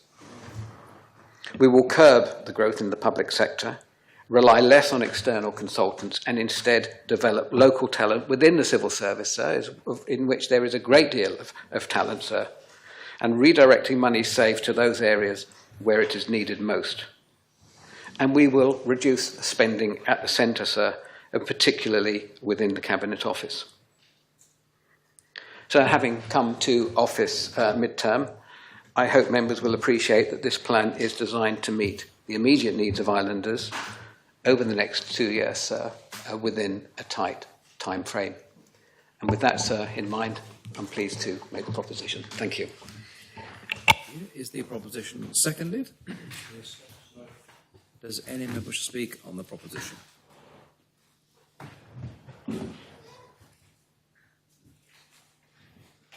Deputy Gardner. I was thinking if somebody else will speak further, but let's start. Follow the Chief Minister I'm welcoming the common strategic policy that we all need to understand where we are for the next 2 years. This common strategic policy must be seen as an expression of the Council of Ministers' vision for the island. When we look at it, we need to ask the questions: how it relates to what we see as requirements for the islands, how the policy was formulated, how these priorities were identified and considered, and if there are any gaps within the policy. Each Council of Ministers is facing the same dilemma. Do they concentrate on what they can deliver over their term, 4, or this case 2 years, or they also have a duty to look forward for decades to ensure long-term future for the islanders by making preparations for the areas they know that future governments will need to address. I would like to bring an example of what I see as a successful transition between 3 governments. And it's about education, reform and inclusion that started by Senator Valois in 2018, continued by Deputy Marsan, Deputy Wickenden, myself, and now it's continued by the current Education Minister with dedicated responsibility for Deputy Alves to look at the inclusion. This would never happen if we would not have a long-term vision that's gone through 3 governments and the continuation and delivery is happening for the island. And this type of work I would expect also from the current Council of Ministers for the aging population, that we do need to put strategic plans, strategic vision, whatever it will be called, in place. If members had a chance to read scrutiny comments which welcomed the priorities chosen by this Council of Ministers for their focus of the remaining terms, the comments include, but not limited, the extension of nursery in childcare provision, school meals, reduction in GP fees, implementation of recommendations of violence against women and girls task force report, and we are welcoming, and I'm personally welcoming, the continuation of work. Also, as a critical family, I would like to raise some concerns, and one of them, ministerial delivery plans are not due to be presented until July. And this could have been presented at the same time as policy, that we will be very clear what is in and what is out for reprioritization, but I hope it's coming in July and we understand a bit more details what the Council of Ministers is saying, what is business as usual, and it will continue, and what will be reprioritized. I have concerned that curbing public sector could impact our island's long-term economy. I would like to know if delivering a permanent solution to ongoing issue of recruitment and retention is possible without changes to our population policy, or which services, jobs will be cut to meet commitment to subsidize private businesses to meet commitment to living wage.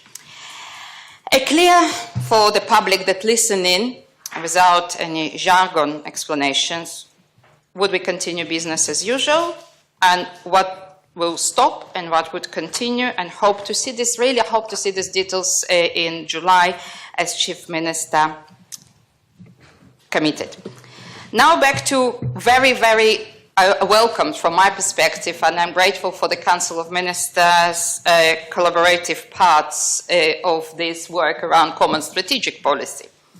I brought 2 amendments to this common strategic policy, and I think that we were able jointly to enhance each other's work for the common strategic policy for the next 2 years. First amendment I lodged is connected to the children's social care. Actually, this amendment was triggered by two parts why I felt it's important to bring this amendment. One part is a missing commitment to carry on with the children's services reform and recommendation of the care inquiry within the common strategic policy. It might be would be in the ministerial plan, but as we understand, the common strategic policy is what the funds would be allocated. So it was really important that it will be at the same work streams as any other commitment to continue with this reform. And second, within no time after the new Council of Ministers were elected, it was the cancellation of the therapeutic children home after plans have been made very clear. Again, I'm not disputing, I'm saying if this is decision, but what would happen if you don't have therapeutic children home? Does it mean that we would have professional fostering? And when it will come, does it mean that children would need to send off the island to make sure that they do receive specialist services? I don't know, and this is why it's important that it will be there, so we'll have clear plans. Because in order to secure better outcomes for our future, it's important to invest in children, and we all agree on this. The latest inspection report that was published in February from the Jersey Care Commission on children social care stated, it's a pivotal moment for Jersey's children's services. Although children are now receive a better service, there are some stubborn challenges that are taught to fix. While progress has been made, there are still much to be done in area of the children's services, for example, ensuring stable workforce. Going back to the amendment after 2022 elections and the government, and I'm welcoming that this work stream and the funding allocation hopefully will continue, that it was not clear, it was clear actually that Jersey didn't take a whole system transformation as it was suggested by independent care inquiry, and the plans were put in place. And I hope, the current children minister definitely has big task on his hands to finalize what's happening with greenfields, fostering, adoption, youth justice, and I hope he will get all support from the Council of Ministers. The development of the infrastructure so Jersey has the capacity required to implement change and reform programs successfully must be done now. It cannot be postponed, and we cannot leave to another Council of Ministers the situation where the children coming into care and we don't have places to put them in the care. So,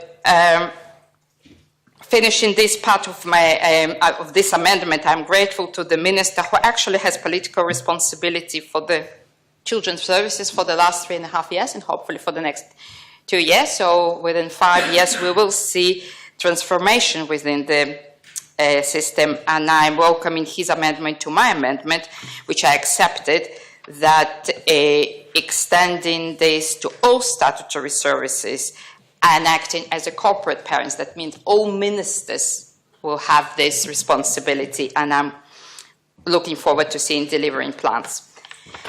My second amendment, again, I think is really good and collaborative approach from the government. The amendment related to the aging population, a priority, again, that was missed within the common strategic policy, but now it's back.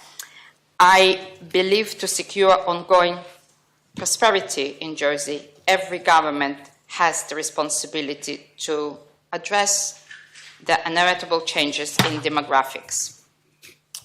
In my view, now it's the time to create a long-term framework plan, and unwise to postpone planning until the next common strategic policy.